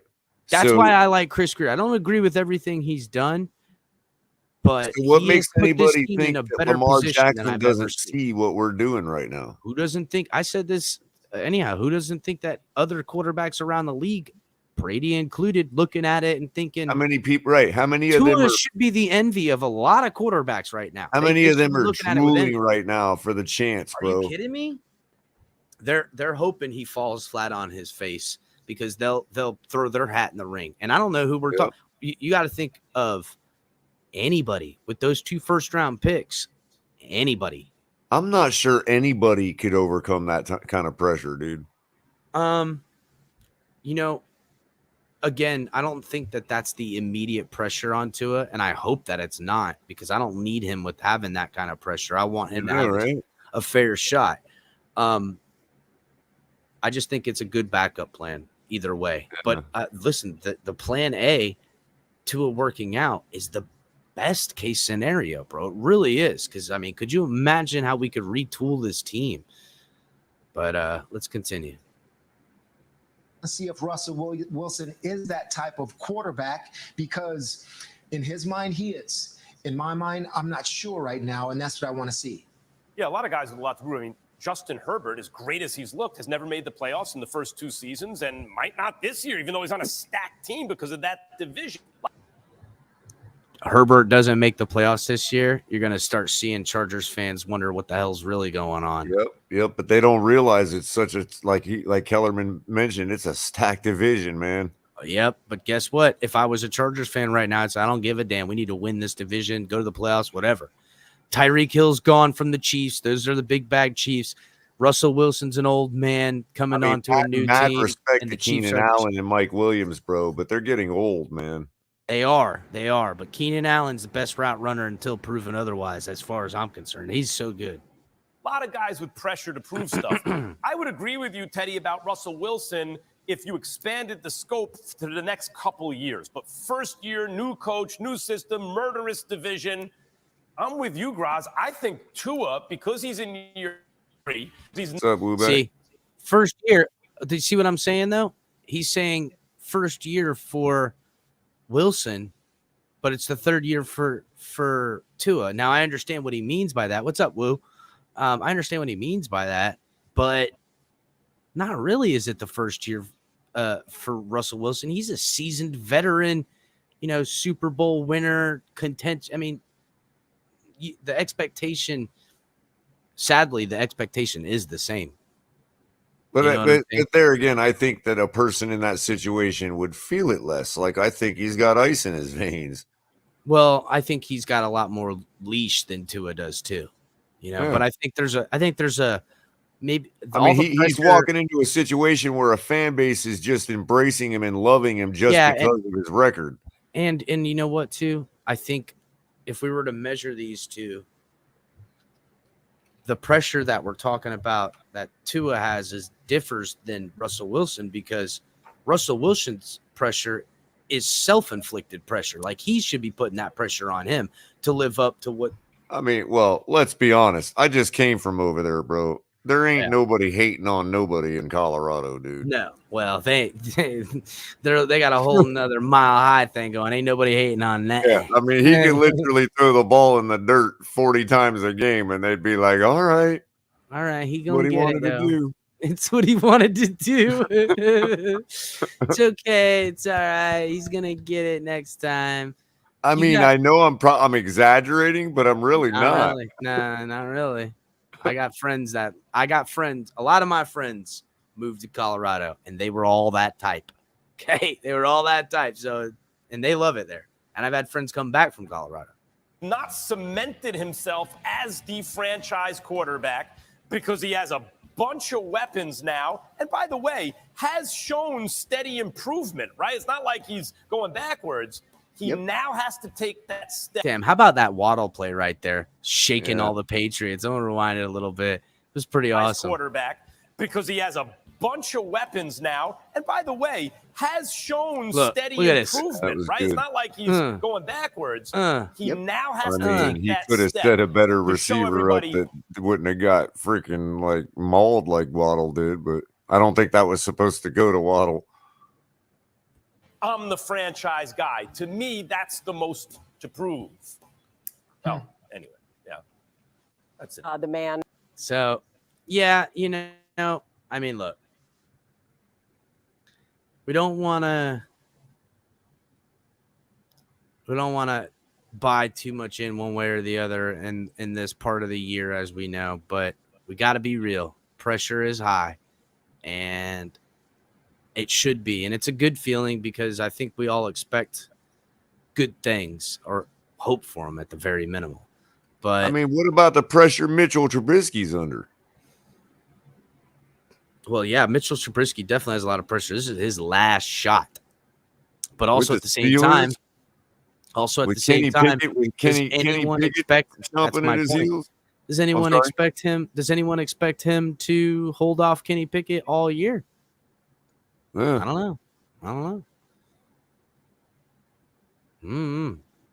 I've been out on Trubisky since like I don't know if I was ever in on him.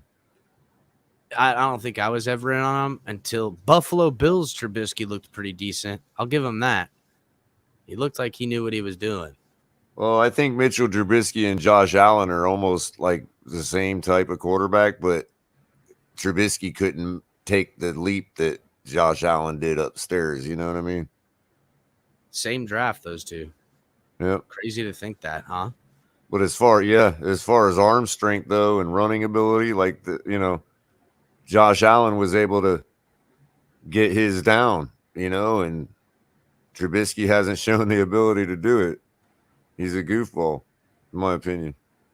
No offense to Trubisky. He's definitely a better quarterback. I'm sure he's very offended, Color. I know. He's probably super offended by you. I know. I'd be like, that motherfucker's never played quarterback in the NFL. Yeah, he doesn't know football. Go watch film. That's what he's going to tell you to do. He's going to tell you to go watch film. I ain't never made a cheeseburger out of line at Denny's either, but they weren't in the same draft. Not a big one. They weren't in the same draft. Oh yeah, I don't think they were. Whatever. I think Trubisky came like right before him. Trubisky was in one of those really bad draft classes, dude. I just remember they traded up to get him, and I was like, "What?" That was that Rosen draft class. That's right. That's right. Baker Mayfield, number 1, was that the one? I don't remember, man. That whole draft class looks like shit now. Yeah. As far as quarterbacks go.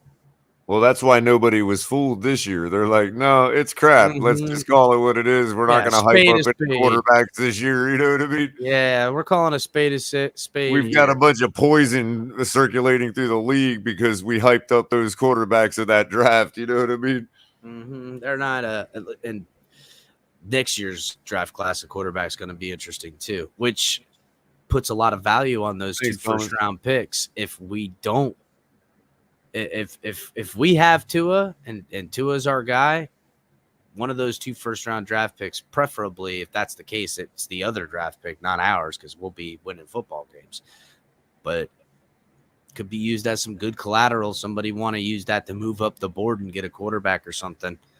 How come I still can't get an answer on Rosen though, bro? Oh, where is Rosen? Is he on Atlanta right now? Yeah. Atlanta. Wow, that's going to be interesting to see. Listen to this. He's behind Mariota? Mariota, and they just drafted Desmond Ridder. Just going to shake it out and see who comes out of that over there, huh? I can't imagine that Josh Rosen can't beat out Marcus Mariota, dude. I don't know. Marcus Mariota looks freaking different than he did, but well, I mean, if he's been getting on what everybody else has been getting on, then maybe. Yeah, that's right. He's been on that meal plan. We've had that discussion backstage, and that's as far as I'll go. You know what I mean? That's it, bro. That's it. But don't break the illusion, Color. Don't break. Still, though, bro. I mean, I don't know. I shouldn't say that because now Q's going to think I just hate Hawaiian quarterbacks. You know what I mean? What? But I don't really. It's just I've never saw what Marcus Mariota literally had one like 45-yard run for a touchdown, and that was it. I don't know. That was his Odell Beckham moment, except he never gave us the follow-up. See, that's a thing too, like consistency. I don't want a moment. I want a lifetime. I really want to see Rosen on a good team that actually supports him, just like we wanted to see with Tua. He's obviously a total asshole. That's Rosen's well, problem. Maybe that's it. Maybe he does. Maybe nobody thinks he deserves it. I guess you know what there is something. But hey, Jay Cutler got his run. Yeah, but Jay Cutler at least he was a nice asshole. I don't know. At least folks liked Jay Cutler. Apparently, that's it. You can be an asshole and people like you, and you can be an asshole and people don't. I guess, yeah. Well, if you got like a almightier than thou type of assholiness to you, assholey, holy, then people don't like that shit, man. Like you could be a total, asshole, and people think you're funny at it. There's a dry humor with that a little bit. Well, they said that was going to be his Achilles, is that he, he's a rich boy that doesn't care, I guess. You know what I mean? Yeah, he don't. He's all nonchalant about shit. Yep, and you can't have that. That don't work for a quarterback who's the guy that literally has to work the most. Unless you're Jay Cutler, there can only be one Jay Cutler, is what you're saying. Yeah, only one smoking Jay Cutler. I mean, remember when he got all pissed and he just went on the sideline in the playoffs on the exercise bike? It's like, what an asshole. Yeah, you gotta hand it to him, I love him. Yeah. Rosen tennis pro. All right, so another thing from and I haven't heard this either, it's Jeff Darlington on Joe Rose. So I'd be interested to hear some Jeff Darlington. I didn't hear that either. I didn't think so. So that's why I had loaded her up there. So let's go ahead, chat. Make sure everybody's hitting the like button, please. Trying to say something? Trying to say shut up, Color? Yeah, I'm trying to say Color. Shut the fuck up. All right. That's all people need to do. I'm a real timid guy, actually. All you got to do is tell me to shut the fuck up. That ain't true. Be like, shut the fuck up. Wait, bitch, don't tell me shut the fuck up. Yeah. Hold on a second. Shut up, bitch. Oh, my God. All right, let's do this. See, shut up, hater. I can't handle that. Yeah, shut up, bitch. I know you're cool. Yeah, exactly.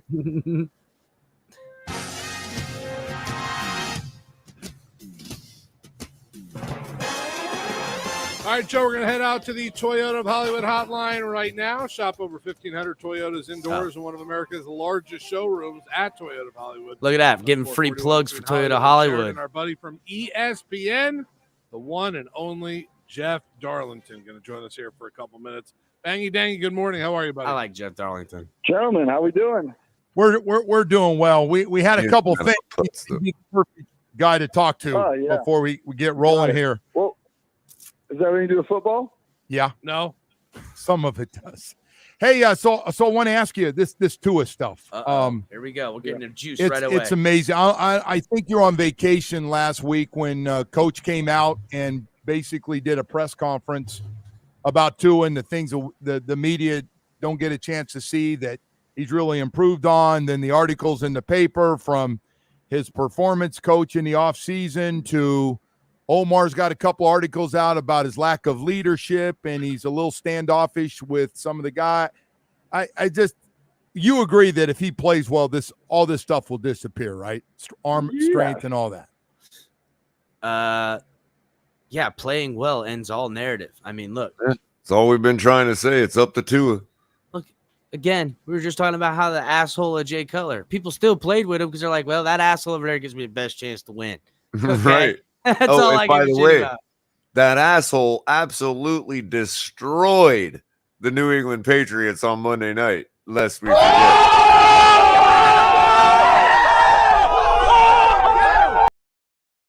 Yeah, Patriots. I digress. 100%.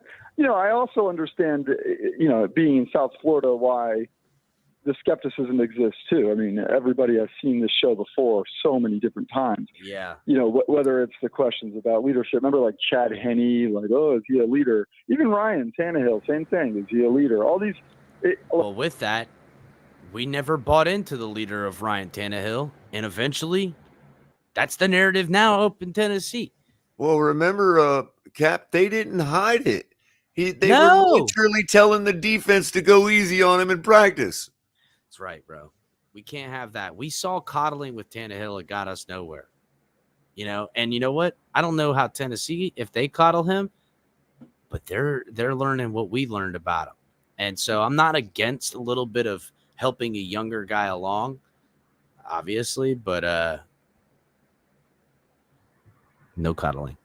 Like, so I mean, I understand it. And if the performance doesn't ultimately lift the team up, maybe there's a case to be made. But with Tua, it's a little more exhausting than usual on every end. The avid defense and the blatant criticism. I mean, Jeff said it perfectly right there. It's exhausting on both ends. The criticism a part of Tua and the defense of him. And Color, Sure. I said this the other day. It's hard to, you know, that there's people that are Tua supporters, we'll call it in the general sense, that walk around with a shield and a sword and armor like they're out here battling. Well, if you walk around like that, you're gonna find someone to fight. You know what I'm saying? It's I don't know, bro. I don't know who to blame in that instance because the haters, but like, okay, if you're looking for haters, you're gonna fucking find them. You know what I'm saying? If you go out there and you just disagree with somebody on social media, they're gonna immediately troll you, bro, and go at bro. it. It's so poignant that you said that, bro. It's so poignant you said that. It's perfect. Yeah, I mean, yes. I mean, if you look for them, they certainly come, bro. That's right, AB.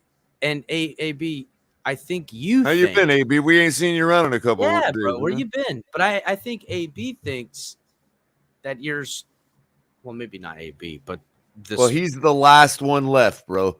Like, seriously, everybody knows now, except he's the last one left, bro. You're a dying breed, AB. But my point is that look, I appreciate you here, man. You're wrong, but I appreciate you here. Is it in defense of Tua? So you're just, you know, like if you're walking around, you looking to be offended, you're gonna find plenty of things to be offended by. You know, that's kind of what it is. Let's get. Yeah, that's why I recently tried to turn it outward toward Buffalo all hard. Because we'll have plenty of that week. I'm tired of spending energy on our quarterback. Like, seriously, like we are going to kick Buffalo's ass. I think we're going to sweep them. I think Buffalo is going to finish third in our division behind the Patriots. Yeah. And you know, I'm willing to put plus 1,600 odds on it. All right, let's continue. Oh, I'm just kind of like ready to get to the season when it comes to this one. I mean, I think the team has done everything it can to put the right people in place around him. They've provided the protection on the offensive line. They put some weapons in place, brought in some running backs. I mean, I don't know what more they could talk. They brought a coach in who is empowering and positive and optimistic and all the things that someone like Tua probably needs. And they've done everything. So what more is there to talk about? Well, you know, and that's kind of the deal. It's June. Well, I want to say that because you've had to do pieces recently on Tua. I saw you do a Tua package recently, and you see that you guys do NFL shows every day, and you're part of them a lot of days. But you guys always seem to put Tua right there in the middle of all the rest of them for I heard, pressure. You know what? Tua rates. Isn't that weird?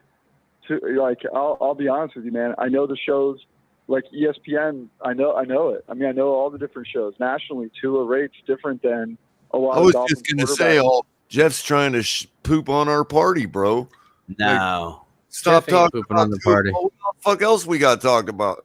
Got to talk about, you know. He and in the same breath, he's admitting Tua's talked about because it rates, and talking about him positively rates I would expect nothing less from QB1. I mean, let's face it, bro. He's QB1. Well, all these people that are getting their butt hurt about him getting talked about so much and getting criticized. The kind of criticism you're going to give? He's QB1, people. That's what his job is. Well, that, and also this Miami. We want to win. We want relevance. We got, to help. And imagine if he was in Los Angeles right now. Are you kidding me? Yeah, they'd be talking about it huge. He'd be in New York. They'd eat him alive. Yep, they don't pull punches, and the past. And if you're asking what I mean by Tua rates, like you do a segment on Tua and people watch, and it's not just Dolphins fans. And I know that sounds like kind of maybe a little cheap or cheesy, but it's true. And as a result, we're going to talk about it. And I think that is just it's a good thing and a bad thing. It's good because people, down here in South Florida, I hear it all the time. Oh, the Dolphins don't get enough. They don't talk about them enough on ESPN and all that stuff. Well, they are right now. And you can thank us, ESPN, for the creators like us and the rest of us in the community, because you guys haven't talked about the Dolphins. I was going to say for anything. Now we know Darlington watches our show too, because I think I've said it before about 1,000 times. It's not just our fan base, people. The entire NFL is split right down the middle, 50-50 on Tua. Yep. It just is what it is. They all they don't care to argue it in other fan bases, but if you ask them, if I were to go ask 100 people, 50 of them would be like, you guys got a decent guy. 50 of them would be like, nah, and laughing at us. So it's all the way down the middle throughout the entire league. So Irving, the criticism has gotten out of hand. I don't know. And that's why he rates. Though, to Darlington's point, that's why he rates, because the entire league is watching right now. It's literally like a catch-22. The criticism gets the pushback, which gets it to rate, which then creates a platitude to more criticism because, hey, it rated, let's do it. You know what I'm saying? So to be silent about it. And Irving makes a point, because I say the same, like, obviously, everybody tells me, oh, you're thick skin color. Yeah, to a point. And Irving has a good point to be made. Like, enough is enough already. Sure. Some of it is warranted, as you know. I mean, when I say it's his job, I just mean that's the job of a QB1. But at some point, the word's out. People know. Jeff Darlington isn't telling anybody who is in this purview of business or even fans of the Dolphins. We don't know. We all know. You put Tua's name, the clicks get bigger. You talk about Tua, it gets bigger. So even like on a space, and we've seen this, if you guys do go on Twitter Spaces, you'll see AFC North NFL talk, Tua sucks. And they just do that because they know that there's an active amount of people on Tua that if they put Tua's name in a little poop emoji or whatever, that they're going to get. And on the same token, for the Tua strong side fan base, let's Tua in ears, I call them sycophants, whatever you want to call them, for them to refer to him, they don't even use his name half the time. They put in bold letters QB1 when they're referring to a human being. And to me, it's like, that's disgusting to me. It doesn't matter whether I believe in Tua, like him, believe in his skill set, don't think he's crap, whatever it is, I would never objectify somebody like that. That's so it's kind of to me. Yeah, you know what? I'm working on that Tua interview. We'll see what we can do. But I don't think so. But I get it. Consistent. Well, Capitan, I've been consistent. My support for Flores has been about them dehumanizing him. And when it comes down to Tua, I do draw the line at the dehumanization. But the dehumanization I see comes from his own supporters when they refer to him as QB1 and not even use his name. Well, not just QB1. I think they're looking for the smoke is the thing. They do nothing but objectify him in every way they talk about him, Yeah, Captain. the left hand of God. And listen, I like these things. They're funny, but don't act like They some of it's objectify not. him just like Ross does. He's a toy. Yeah, you know what I I ain't know how I having feel none of about that. the owners. I ain't having none of that. Yeah, well, here's what it is. Sorry. Let's continue. This is me. You know what I mean? Yeah. And if he plays well, I'm telling you, it reminds me. It continues to remind me of Tim Tebow back in 2011. God, I hate that narrative right there, bro. I hate that. That is not the type of comparison I want around here.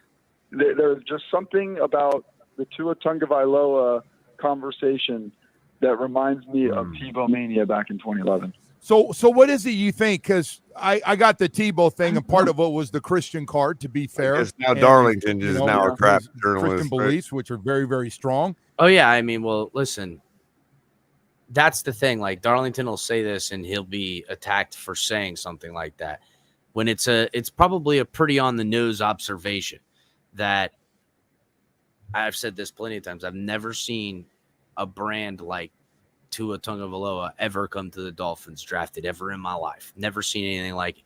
Never seen the needle move in this way when someone came to a team with nothing proven in the NFL game. All the upside in the world, sure, but like just a deference to them, like, and right. Bought in, but when it doesn't live up to it for whatever reason, there's this letdown and drop off. That's why the criticism's there. They were like, oh, you literally told this was the next coming on this bitch, and it ain't there. Right. And they're like, well, it's coming now. And people are going to go, well, you said it was coming 2 years ago. For years now, you've been saying this is coming. So again, I keep going back to customer expectation and how powerful it is. Yeah, exactly. Now, maybe us, because we're closer to it, we understand why Tua had his failures through the injuries, through the coaching, through all these reasons. But to the outside, that's not what they see. They see us beating our chest about Tua, getting him, having him, being it, and defending him in this way. And they're like, you guys are crazy. So there's just that's all. I think a lot of times, some in the audience, I think a lot of times might be misunderstanding why it always seems to boil down to Tua, and how it either comes down to a criticism or a praise or whatever. It really isn't about Tua. This is what I meant by when I brought up customer expectation. This is a beef that I don't want to speak for Capitan, but I want to speak for what I assume to be people like him and myself when I say that this is an issue with management. Okay, this is an issue with product on the field. This is an issue between us and Stephen Ross. Period. And if and the latest incarnation of this battle is Tua. And it's unfortunate for him because it's not fair. Well, and that's why I try to give so many times. Like, look, if I talk about losing the bet and all that, it's all in fun. I mean, if I'm paying CB $100 next year because Tua is the freaking franchise guy, I'm happy to do it.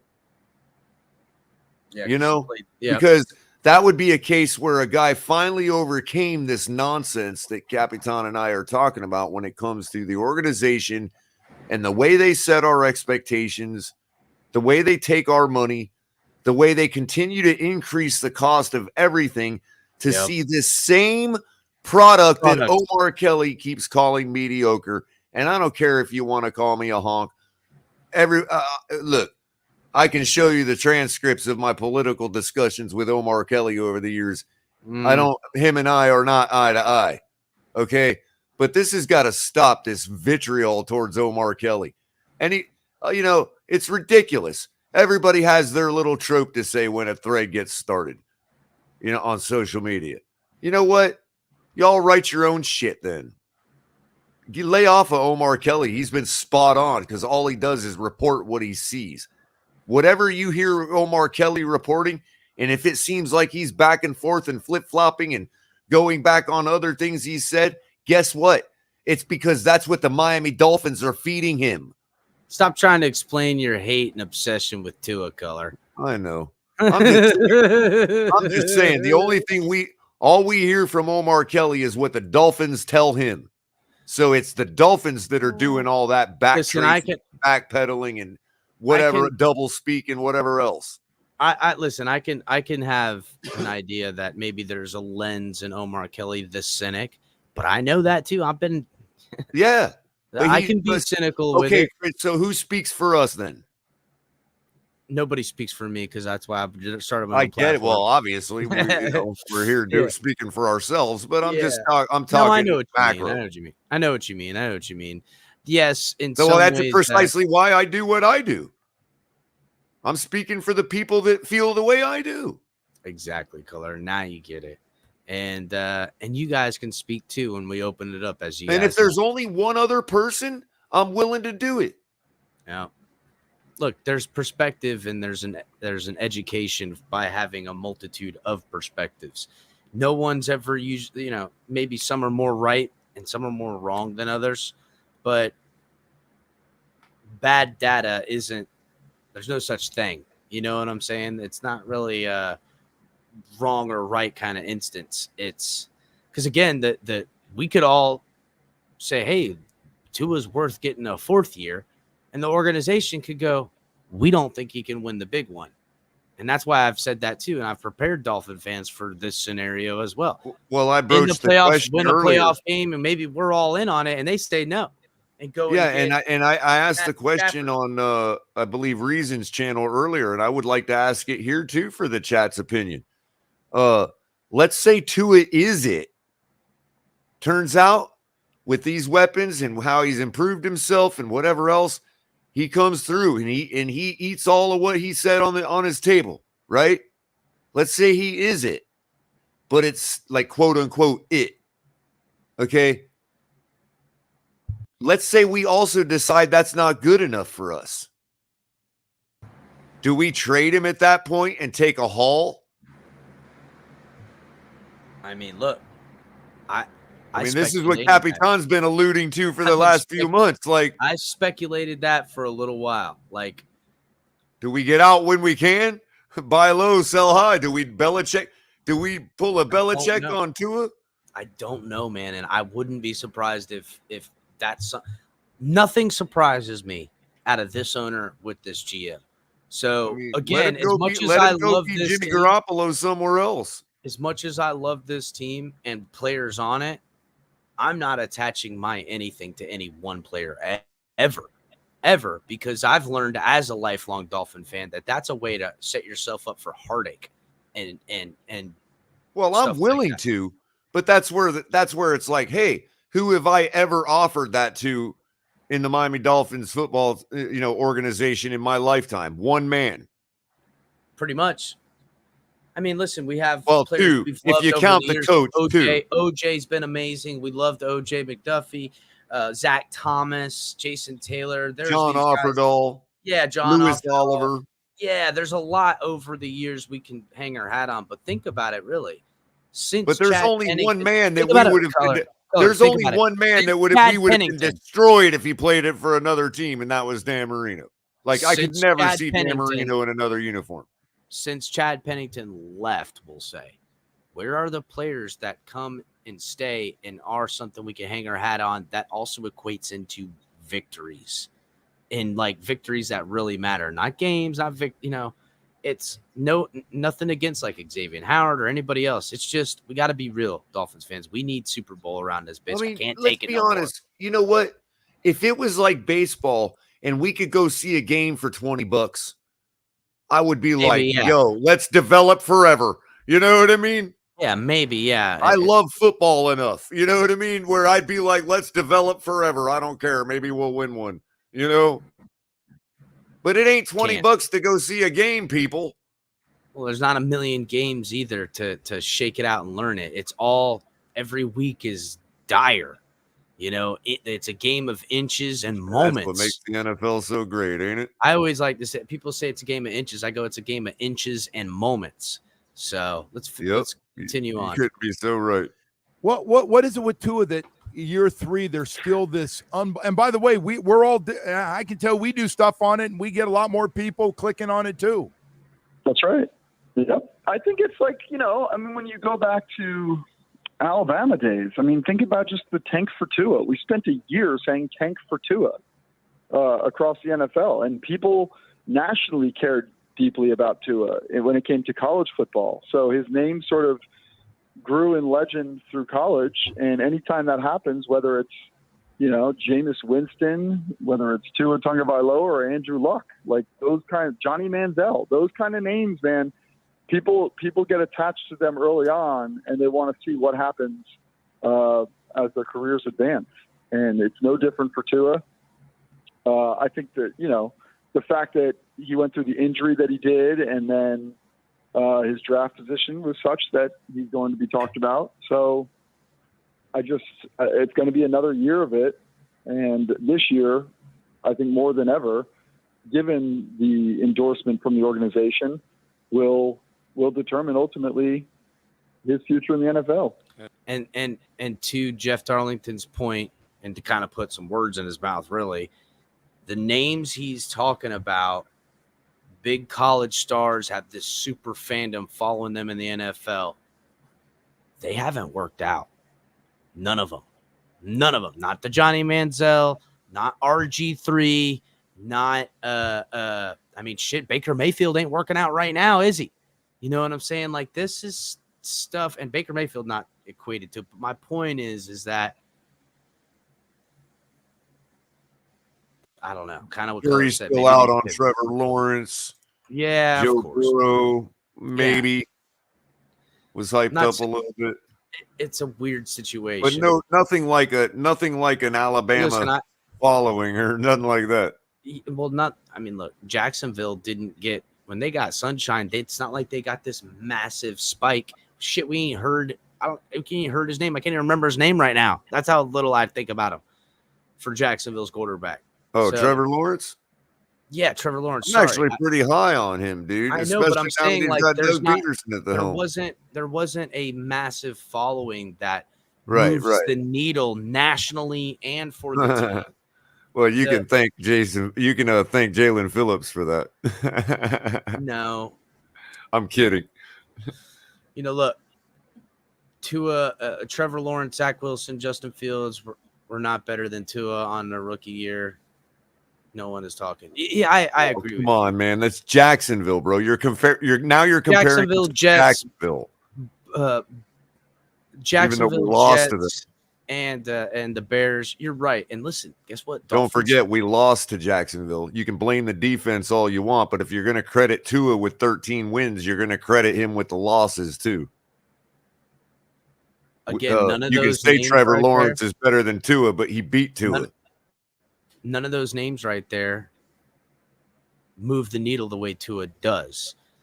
And the only other people, as far as quarterbacks that I can measure up to that move the needle that way, is a Johnny Manziel, is Tim Tebow. If Tim Tebow is signing as a fullback backup, people are coming out. Shit, he was hitting home runs for a team. They were selling the joint out in the minors. You know what I'm saying? Like, Johnny Manziel does that fan football league. Everybody's seen clips of Johnny Manziel. The shit's everywhere. Yep. You know what I'm saying? And you know what? The excuses for what I just said could fly all they want. But the fact of it is, if you're going to tell me that he beat the Patriots in game 1 last year, and you're not going to credit our defense with that, then you're also going to credit him with our losses. Trevor Lawrence beat Tua on the football field with a crap coach. Okay, let's say I steel man you guys and say, okay, Brian Flores was a crap coach. You're telling me Urban Meyer wasn't worse? True that, Color. And again, Trevor Lawrence beat Tua on the football field. Urban Meyer fits that same narrative too. Forever and ever, everybody was like, oh, Urban Meyer, pro coach, everything. Nick Saban fits narrative. Right. Always this super high expectation. And I'm glad Q's keeping me in check right here. I'm glad Q's checking me right here. He says Color speaks on eye test and to his failure with eye test, but that was his floor. How can you conclude anything without evaluating floor and ceiling? You're not being objective. Oh, and I will be right now. I have to wait for a ceiling though, Q. I will be right now. if everything happens, if Tua eats all the stuff he set for himself on his plate, then yes, he's probably a step ahead of Trevor Lawrence. Absolutely. All right, let's try to finish up this Jeff Darlington. But I'm not going to hear this. Tua is better than Lawrence, like right off the cuff, when Trevor Lawrence has already beat him on the football field. Ooh. Whether he's really good or if he struggles, it's going to be front page, not only just down here, but it'll be a national story as well. How about Coach McDaniel? I know you know him very well. Came out firing for Tua the other day after practice and was just talking about, I mean, it felt like, and I saw it, I was at practice, but I went home and saw the press conference. It felt like it was an entire Tua post-practice kind of talk from Mike McDaniel. Yeah, let's sprinkled in a couple other things, but it was all about Tua, and that's how it's going to be with Mike, I'm guessing, for a while.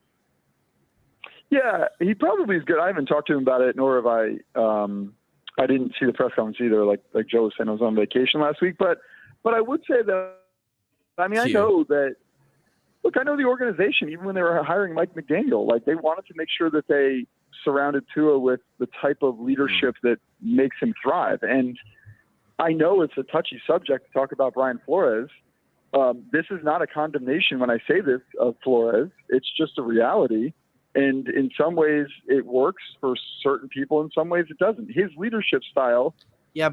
To cut Jeff Darlington off there, by what I thought, and a lot of us did, we were thought Tua would be used to that type of coaching style between his father and Saban and now Brian Flores. I think we were in the beginning, we were like, all right, more of the same, where he's going to get the best out of this guy and give him a defense. Like, you know what I'm saying? Think it's funny. And I think it's funny that nowhere did his name even need to be brought up for Darlington to make the point he was making, but he still says, you know, I don't want to make this about Brian Flores, but uses his name like nobody brought it up. Yeah, but I mean, look, you got to use it in the example. You literally did it earlier. You literally did it earlier yourself. I get it, but it's just funny. It's like, I'm not. This isn't a condemnation of Brian Flores. I mean, it's the only way to make the example when you have the last coach to the new one. What are you gonna do? Go to back coaches before Tua was ever here? You can't. I get it. Yeah, it was tough love. It was not the same. I mean, and you think about it with whether it's your kids or whether it's a high school athlete. Like some people answer to different types of coaching and leadership better than others. And I think Tua and Flores were oil and water. I would imagine some people say if Tua can't take the heat, get him out of the kitchen. I'm sure there's some people who subscribe to that belief. But the Dolphins believe that Mike McDaniel is a much more positive, optimistic, and he is, by the way, in San Francisco the same way. He was not a yeller. He was not the guy that was going to, crush your soul if you messed up. He's going to pick you up and lift you up. And that might not be for everybody, but I think it is for Tua. I will say this about Mike McDaniel.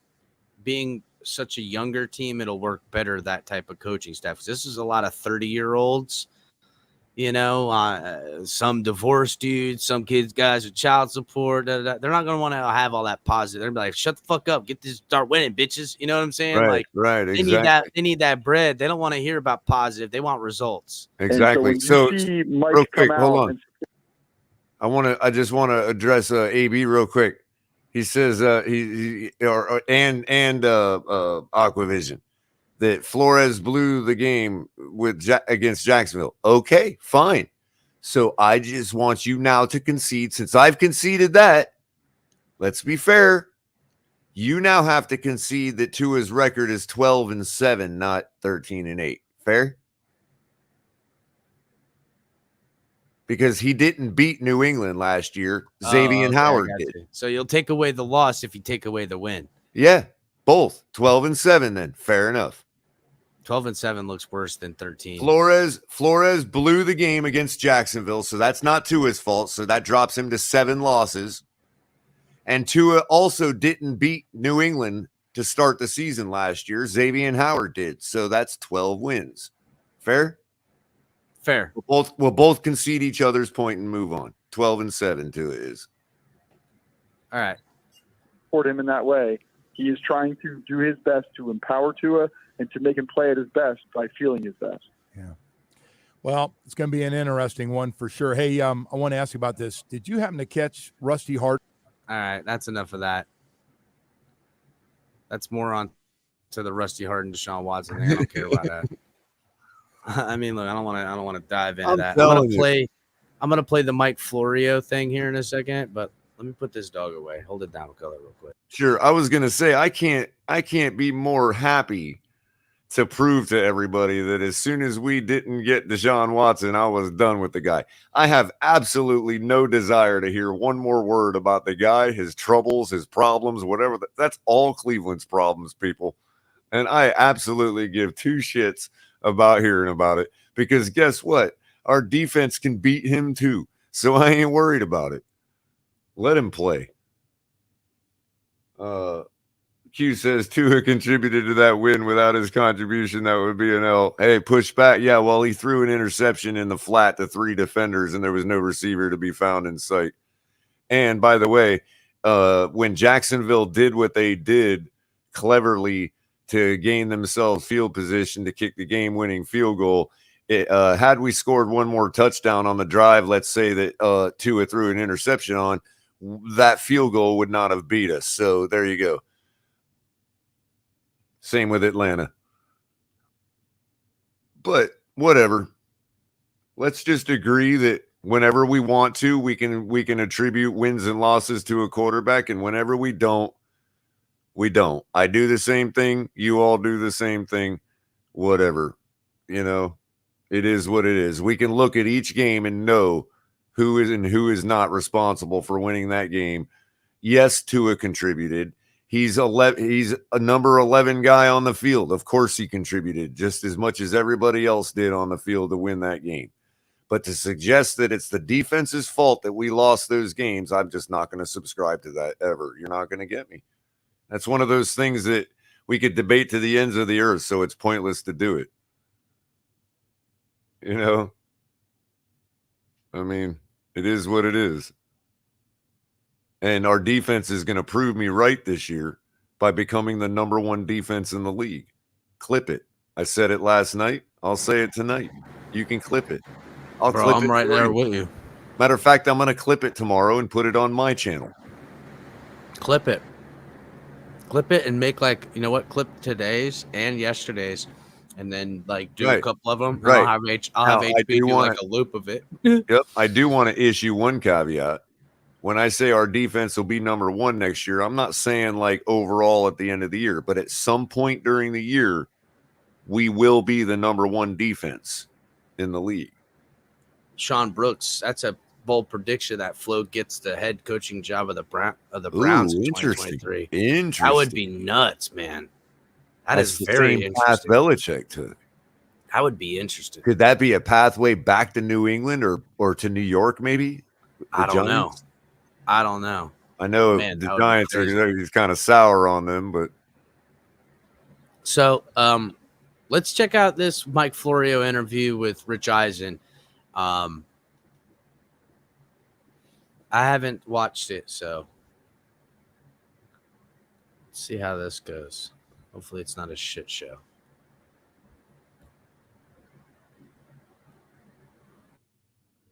Of the Dolphins storyline that's coming for this season. I love it. It's kind of under the radar. Certainly when you're talking about Lamar's contract, Kyler's contract, the AFC West, Matt Ryan is now in Indianapolis. Russell, again, is to talk about the AFC West, where he is. You got Brady, you got Rodgers, you got so much going on. Then you got Tua and Kyrie, and you heard Tua kind of get a little salty. You know what? I wouldn't say that it's too quiet. I don't hear nothing about Atlanta or Matt Ryan and the Colts. I hear more about Tua everywhere else than any of that shit. What do you think, Color? I don't think it's silent over here. I don't. You know what? For the first time in a long time, I don't feel so ignored as a fan of the Dolphins. Yeah, I hear you there. You know what I'm saying? Yep. And hey, I just want to say it's funny because Aqua put back a little bit and said the Atlanta game, Tua threw 4 TDs. The defense was horrible. Well, here's the thing. Rich Eisen just actually brought up the guy that I was going to answer that with, Matt Ryan. And guess who else is feeding my point to say that, guess what? Unfortunately, Tua needed to throw 5 TDs that game to win it. And here's the thing. Our defense played well enough for him to have the opportunity to throw 5. Number 2, guess who else is making my point for me along with Rich Eisen bringing up Matt Ryan? AB. No argument here. Kyle Pitts is a savage. Yeah. So Tua just needed to throw 5. And guess what? If Tua was elite, he would have thrown 5. I will add this to the caveat. Where's that Brian Flores defense that destroyed them in the Super Bowl and had them figured out? Why didn't he have that's a better point. Yeah, dude. Where the hell was that Brian Flores defense you got me against there. Atlanta there? What the fuck, bro? I blamed that loss on the defense personally. Well, I thought Tua did okay in that game. Gonna There was concede times, at but least to me, to the point of I'm going to concede at least to the point of we could have done things on defense to where it wouldn't have happened that way. But I'm not going to let people get away with this idea that we could move the ball in a way that, look, if we score coming out of the half that day, we win. Again, it's true. The quarterback probably gets more of the blame and more of the praise. But I didn't invent the game. He's the guy throwing the ball. He has all the control. It's part of the position. It's why they get paid the most fucking money. That's why most years in the people top forget, 10, there's at I least just 3 brought up quarterbacks. the third quarter. Look, I brought up the beginning of the third quarter. I didn't even go right for the throat and say, how about the interception he threw right back to them after Xavier Howard intercepted the ball? Yeah. I mean, look. That's anywhere from a 10-point to a 14-point turnaround. TD said it, and he's spot on with it. Because, okay, we were going down when we got the ball after Xavier Howard intercepted it. We were in position on their side of the field to at least get 3 points. We didn't. So take that 3 away. Okay? Now, Atlanta took it right back and scored a touchdown. That's 10-point turnaround. Well. And it could have been 14 if we would have been able to score a touchdown, which momentum would tell you in our stadium after having just gotten an interception, being in their side of the field, that we probably should have scored a touchdown there. So that's a 14-point turnaround, potentially. Look. And everybody wants to ignore that like that's nothing. Look, there's that's the whole game right there. Yes and no. I expected the defense to have a better. I mean, listen, Atlanta sucked. They should have performed better. He shouldn't have thrown that interception. There's a lot of meat left on the bone. That was a full team loss, but in actuality, I would put a lot of that on Brian Flores, because how did you have Matt Ryan just spinning? But see, there they go right there. 4 TDs in a game again. It's like, look, okay, take back what I said about him having to score 5. Okay, fine. If he doesn't turn the ball over right there and they don't score that touchdown on us, 4 would have been take enough. Away their touchdown. He only needed 4 to win. Now let's continue. If it'll load up here. There it goes. See the other day, bringing up his throw, Tyreek, at the end of practice. And did you catch that? Because, it's out there. Talking about salty Tua. Twitter. Perfect guy to ask this one to, Mike Florio. My guy, Chris. Your shake money for you, Rich Eisen. We got to come out with a sandwich down in Miami called the salty Tua. Oh man, listen, I mean, listen, what was it? Salt. Yeah, I'll take a salty Tua. Asks me every single Friday a what's more likely question, and ask him the what's more likely question, because this, again, I can't wait to hear your answer on this. See if we did that on the show on Friday. Remember his more likely question? You agree with me? All right, Mike. What's more likely, that Tua has 30 combined touchdowns this year? He only has 33 in his whole career. or he struggles and Brady is the quarterback for Miami in 2023. F that. I think I would all day to a 30+ touchdowns. I would say that's more likely. Currently I don't constructed. see how it's not. I don't see how it's possible he doesn't. That's what I'm saying. I don't see how combined touchdowns he doesn't get more than 30. And it's funny how it's like either AB is purposely making my point for me, or he just simply isn't listening to what I'm saying. Because I think he's purposely doing it. We spent $50 million in cornerbacks, more than any other position. Isn't Flo a defensive specialist? Yes. And one of those CBs intercepted the damn ball. Do you not hear what I'm saying? Xavier Howard, for the money we pay him, is worth the wins. Vice versa, if we get our bang for our buck in Tyreek Hill, there's going to be a game that Tua's going to win and have lots of stats, but it ain't going to have shit to do with Tua. It's just like with Tyreek winning the game at the end there. Just like Xavier won the game last year for us like that. Tyreek Hill's going to have that kind of performance because that's what you get in a player you pay that kind of money for. And so we're looking at a game where Tua will have 380 yards and 3 touchdowns, and 2 of them went to Tyreek, and 180 of them went to Tyreek. And it might look like Tua had the greatest day of all time, but if I'm really watching the film, I'm looking at Tyreek be the best guy out on that field. And the pace, remember, the pace was 26. Had he played 17 games last year, he was on pace for 26 touchdowns. Passing. I won't speak to what the interceptions would have been. But he rushed a couple as well. So total touchdowns. Either case, the pace was also for like 3,824 yards, I think is what the number came up on the calculator. But that being said, like to your point, how does Tyreek Hill not add a win? Right. Or in the case of 26 touchdowns, how does he not add 4? A couple at least. I mean, some. Yeah. How does he not add that? Again, I think he scored 8 last year. Just in an analytics ordeal, where you got to take this, go. Well, that's what I'm saying. I think he scored like 8 last year. There's no way I don't see Tua totaling less than 31, 32 touchdowns. There's just no way. I mean, maybe it's not a lot, but even Tua, I've seen him he'll do that option play and he'll just run it in. You know what I'm saying? And it works. All right. Oh, wow. Here comes Florio. More likely, he's got 33 total in his career, and we need 30 combined. I think there's a chance. When you say it that he's got 33 total in his career, and he's got to do pretty much that in 1 year, it's injury riddled. His first 2 years, and to be real, it's an incomplete. Well, it's if you incomplete knock off data. Half of his season, and you knock off that half of the season, then he's really only gotten like a season and a half.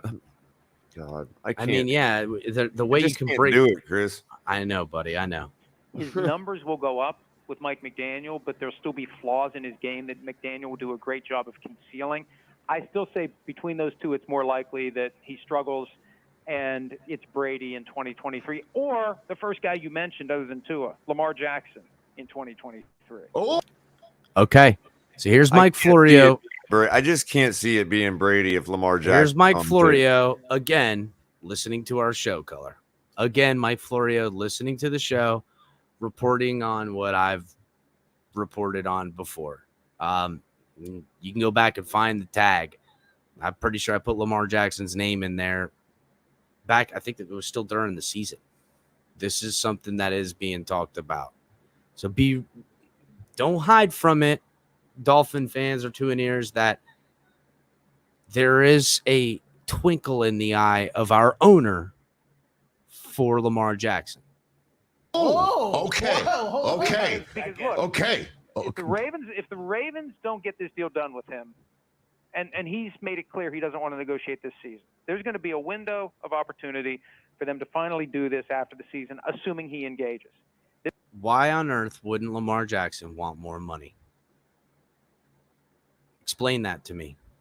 Bro, I can't even imagine the starting quarterback of the Miami Dolphins being a guy that rested his head at one point in his life in the 5.61, dude. That would be so freaking awesome, man. I don't know. Like, look, the cost for Lamar. Look, again, I don't know. Like I said, I like plan A, but I like plan B for the fallback too if it is Lamar. But I'd rather roll with what we got because I want to win. I want not just to win a Super Bowl. Again, I want Tua to succeed too, because it goes to the question I posed earlier. If we can get a haul for Tua, because he does become it, but we still prefer Lamar, and we can get a haul for Tua. I mean, the Ravens need players. Look, the Ravens need players quickly, bro. They're not they haven't tanked enough to be able, like, they're seriously in need of players, bro. Or capital in draft picks. There's going to be a point where I think the Ravens get exasperated. I don't know this. I never know anything life's safer that way. I think that at some point the Ravens are going to throw their hands in the air and say, we got to move on. If this guy's not going to take our money, we just have to move on.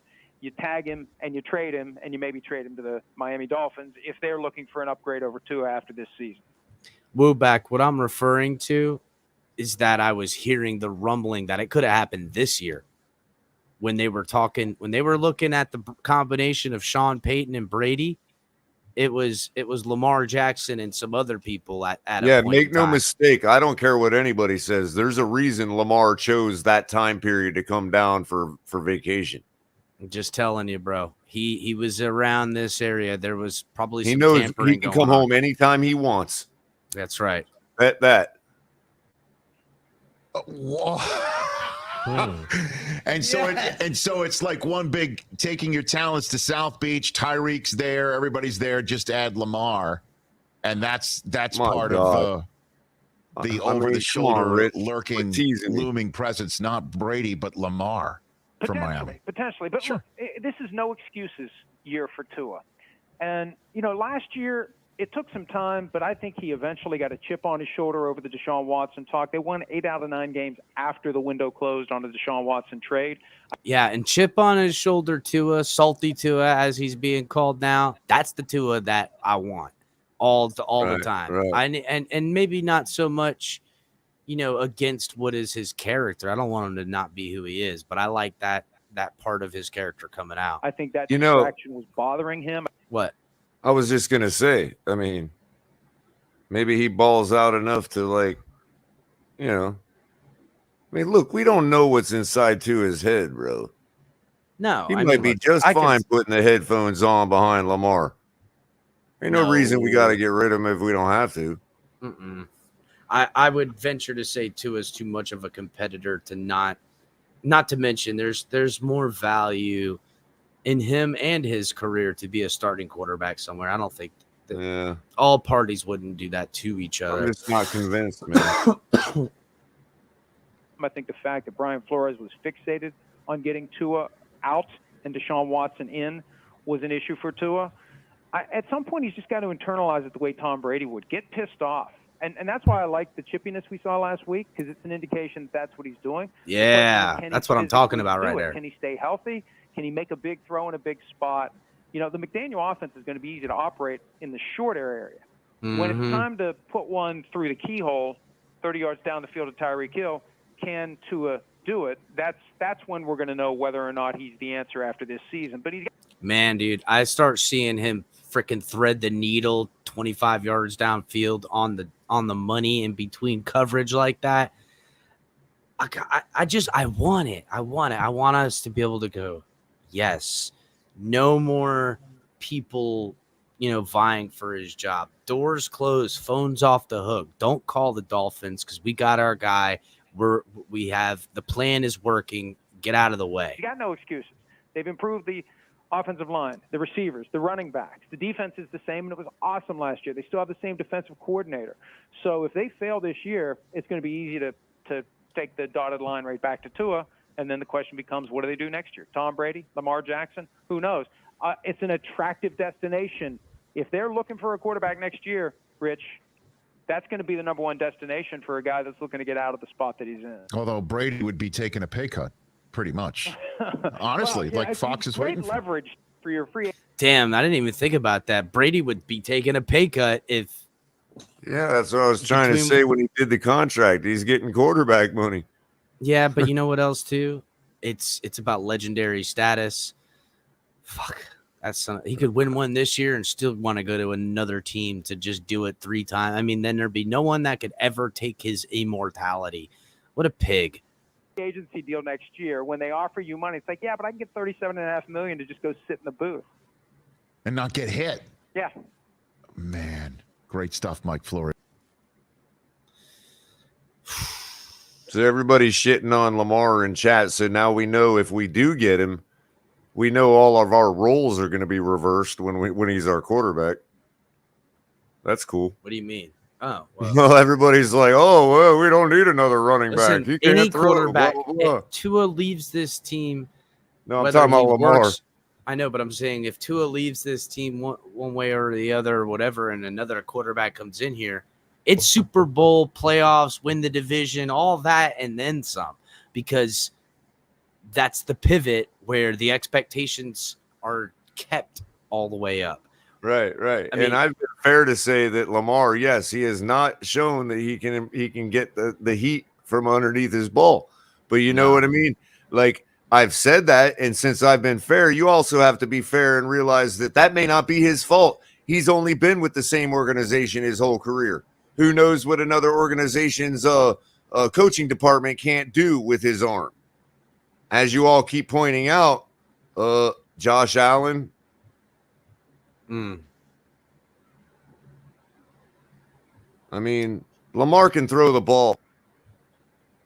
Yeah, When you've got Tyreek Hill, Jalen Waddle, Durham Smythe, Mike Gesicki, Cedric Wilson. Do I have to go through the entire roster? And you're telling me that Lamar's not going to be able to get the ball to one of those people? Yeah, I don't subscribe. Standing 6 foot something tall and being able to run like Barry Sanders. I don't subscribe to the idea that if Lamar right now was the quarterback of this team, I'm not setting like y'all expectations. Keep saying, keep that energy.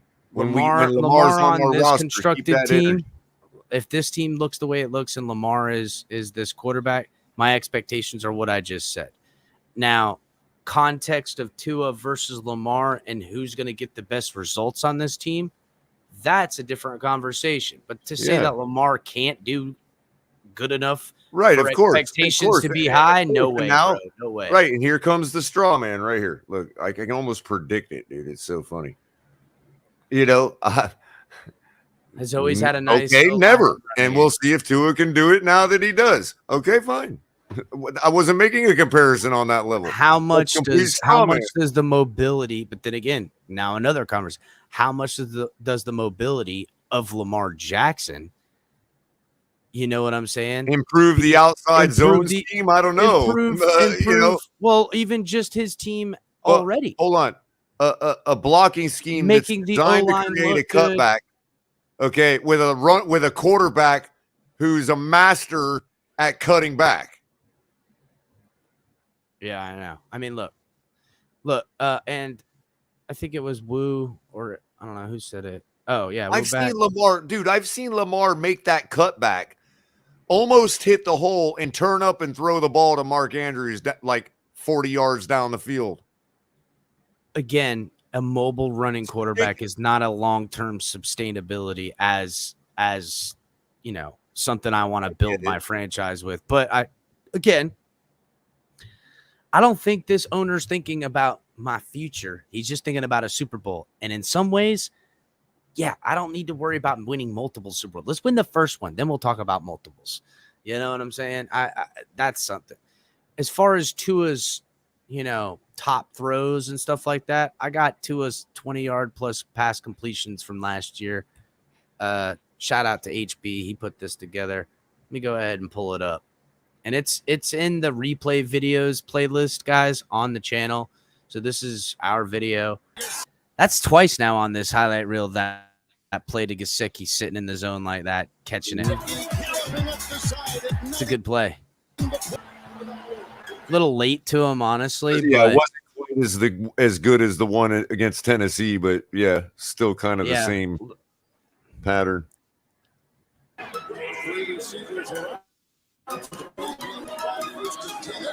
See, that pass right there in stride is money because that's just a great pass catch and stuff like that. And although, Mike Gesicki doesn't, put the moves on him, but can't ask any better than that for the timing. And I mean, look, how can a defense even defend that? Look how fast. Had great protection on that play.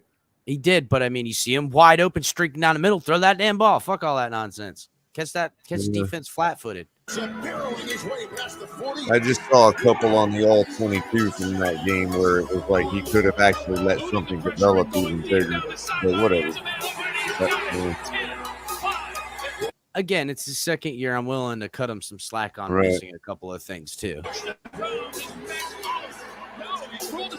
I agree, Wooback. Ford was highly underrated.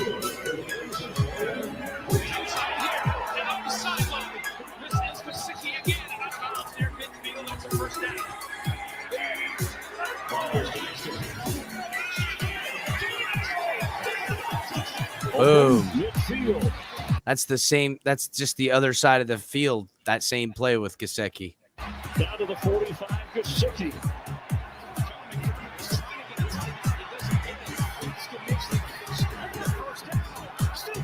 Good pickup. That was a good pickup. That was Gaskins playing,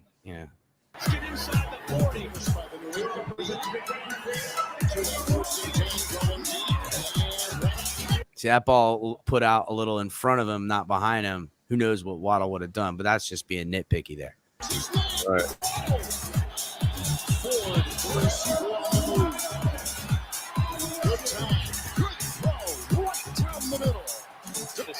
Tua's got pretty good touch on that ball right in the middle of the zone like that. We've seen him put a, just in this highlight reel, he can do that pretty good across the middle. It's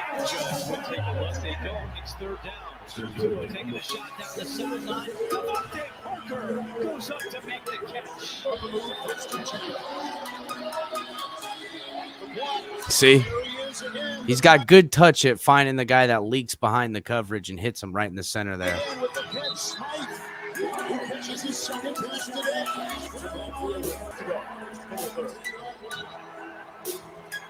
Flea flicker.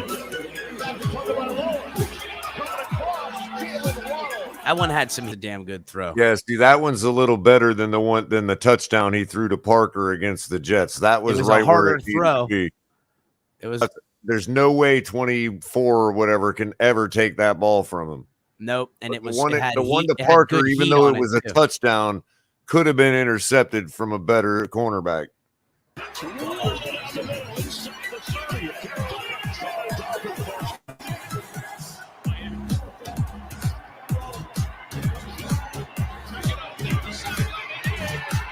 It's a nice throw there too. Mm-hmm. That was coming my way. Yeah, this is the game.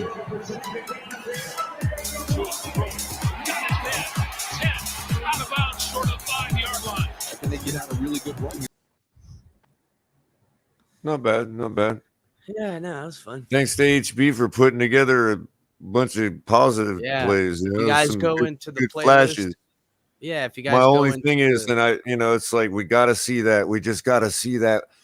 We got to, and I'm not saying it has to happen every single play, but they have to go out there, and maybe this is what Westhoff was really speaking to. They have to go out there and think that, and under the mindset that every play is going to be one of those. It doesn't mean everyone is, but you have to go out there with the mindset that every one of them is. That's what Brady does. 20-some years running. Every single play. When you and I are like, oh, it's 2nd and 7 in the middle of the second quarter or early in the second quarter and we're bored and we go get some chips and soda, Brady's like, no, this is the game. This is the last play I'm ever going to play my career. That's what makes him a champion. And we just got to have that, I don't know how it is. Maybe it's hard. I don't know if being harsh is going to teach people that, or being easygoing is going to teach people. I don't know what's going to teach people, the players, that. But that's what we need. Every single play. But guys, if you go to the playlist and go to instant replays, there's videos dropping on there every now and again. They're awesome, man. HB does a good job doing some of this stuff. Thanks to HB, bro. Make sure everybody is hitting the like button, subscribing to the show, and checking out all the great programming we have here on the network. Tomorrow is Tonk 7 TMI Tuesdays, live around 9.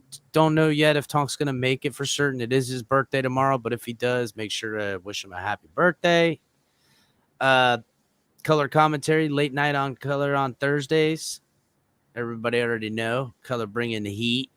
Saturday, late night exhale with Ali. Bring the Smoke Saturday was a little interesting at times. Color, what do you think?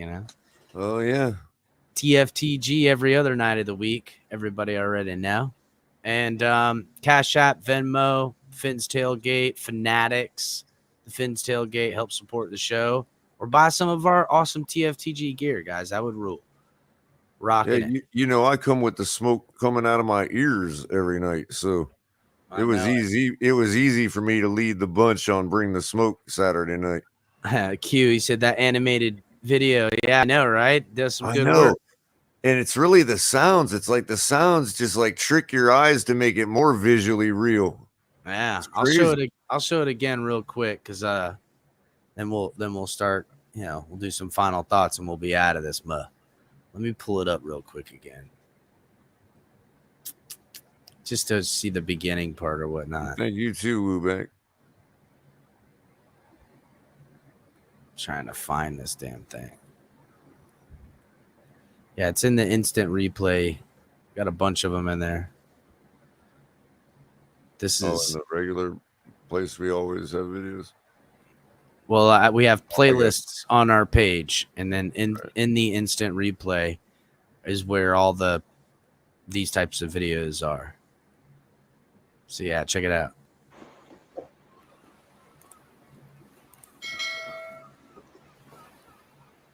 Damn, shit looks dope. Yeah, cha, yeah, yeah.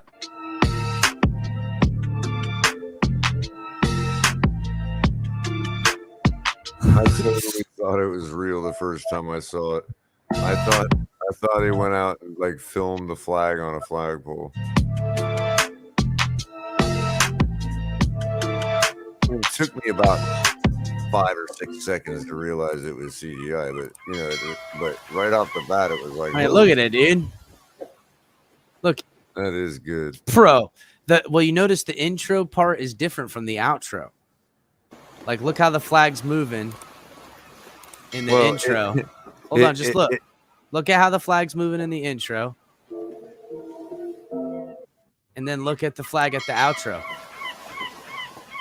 Completely different, dude. See what I'm saying? How it moves? Yep. Oh, yeah. This ain't no recycle nothing. Oh, yeah, that flag is real. Lot, and it can be real for you, too. And I'm watching it right there, link in the description. Make it real, guys. Right, I'm watching it with like a real, pretty decent graphics card. So it's like it renders it so crisp that it's like it's almost real, man. Damn. So you be tripping, is what she's saying. All right, well, if people are watching on Facebook, Twitch, Twitter, come over to YouTube, subscribe to the channel over here. Hit the like button. Make sure everybody's hitting the like button. Color, Tonk 7 tomorrow, hopefully. TMI Tuesdays. I know everybody give Tonk a hard time left or right. I see you, Jay, but that was the Smoke Saturday. So Tonk gonna come at you. You say you're getting smoke, he gonna give it to you. But all right, guys, make sure you're hitting the like button. Final thoughts, Color? Anything? Oh, not really. I know I've reverted back to being pretty harsh the past couple of days on our quarterback, but I mean, look, it's look, let's just go win some fucking football, Dolphins. I think I think people just confuse what I talk about with what we've seen and what could possibly be. And I'm just not like, they're two different things, people. You gotta you can't just think that I'm like hating. It's not that way. Yeah, you do, Color. Just hate and accept it. I recognize what's possible. And if I go that far, like I say, I have hope, I don't have faith, but let's say I did have faith. Well, yeah, I mean, it's not that I don't have faith in one man, but damn, man, I'm really going to be pleased watching football games no matter who's throwing the football next year. So, don't confuse that. You know what I mean? Like, it's going to be fun. I'm not going to not call, watch, or root no matter what. It's certainly going to be fun. Yep. I'm excited no matter how it slices out. Well, what if you get to a point, dude, where it's a low scoring game or mid scoring game, and literally it's against somebody like Josh Allen and it's battling back and forth, but Tua's answering every single drive. Look, and we end up losing a game like that. I mean, that's not a big deal. It's a shame that we didn't have that kind of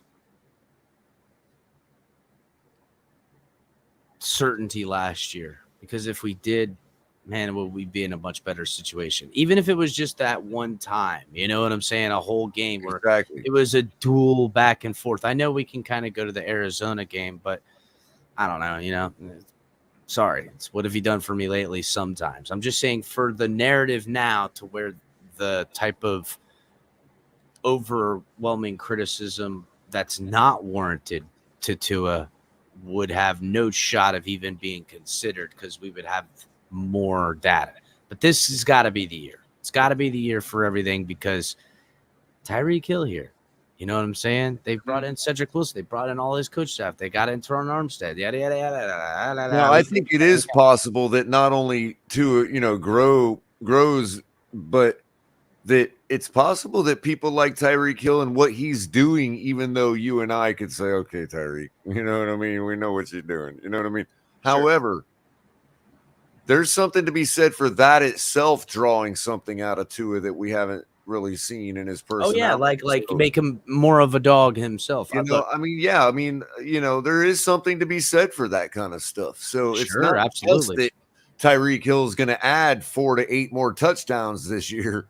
But it's also that what is he going to draw out of Tua's ability to do apart from Tyreek Hill? There's a trickle down too, even where who's now getting him more of an opportunity because of people focusing on Tyreek Hill. All these things. I'm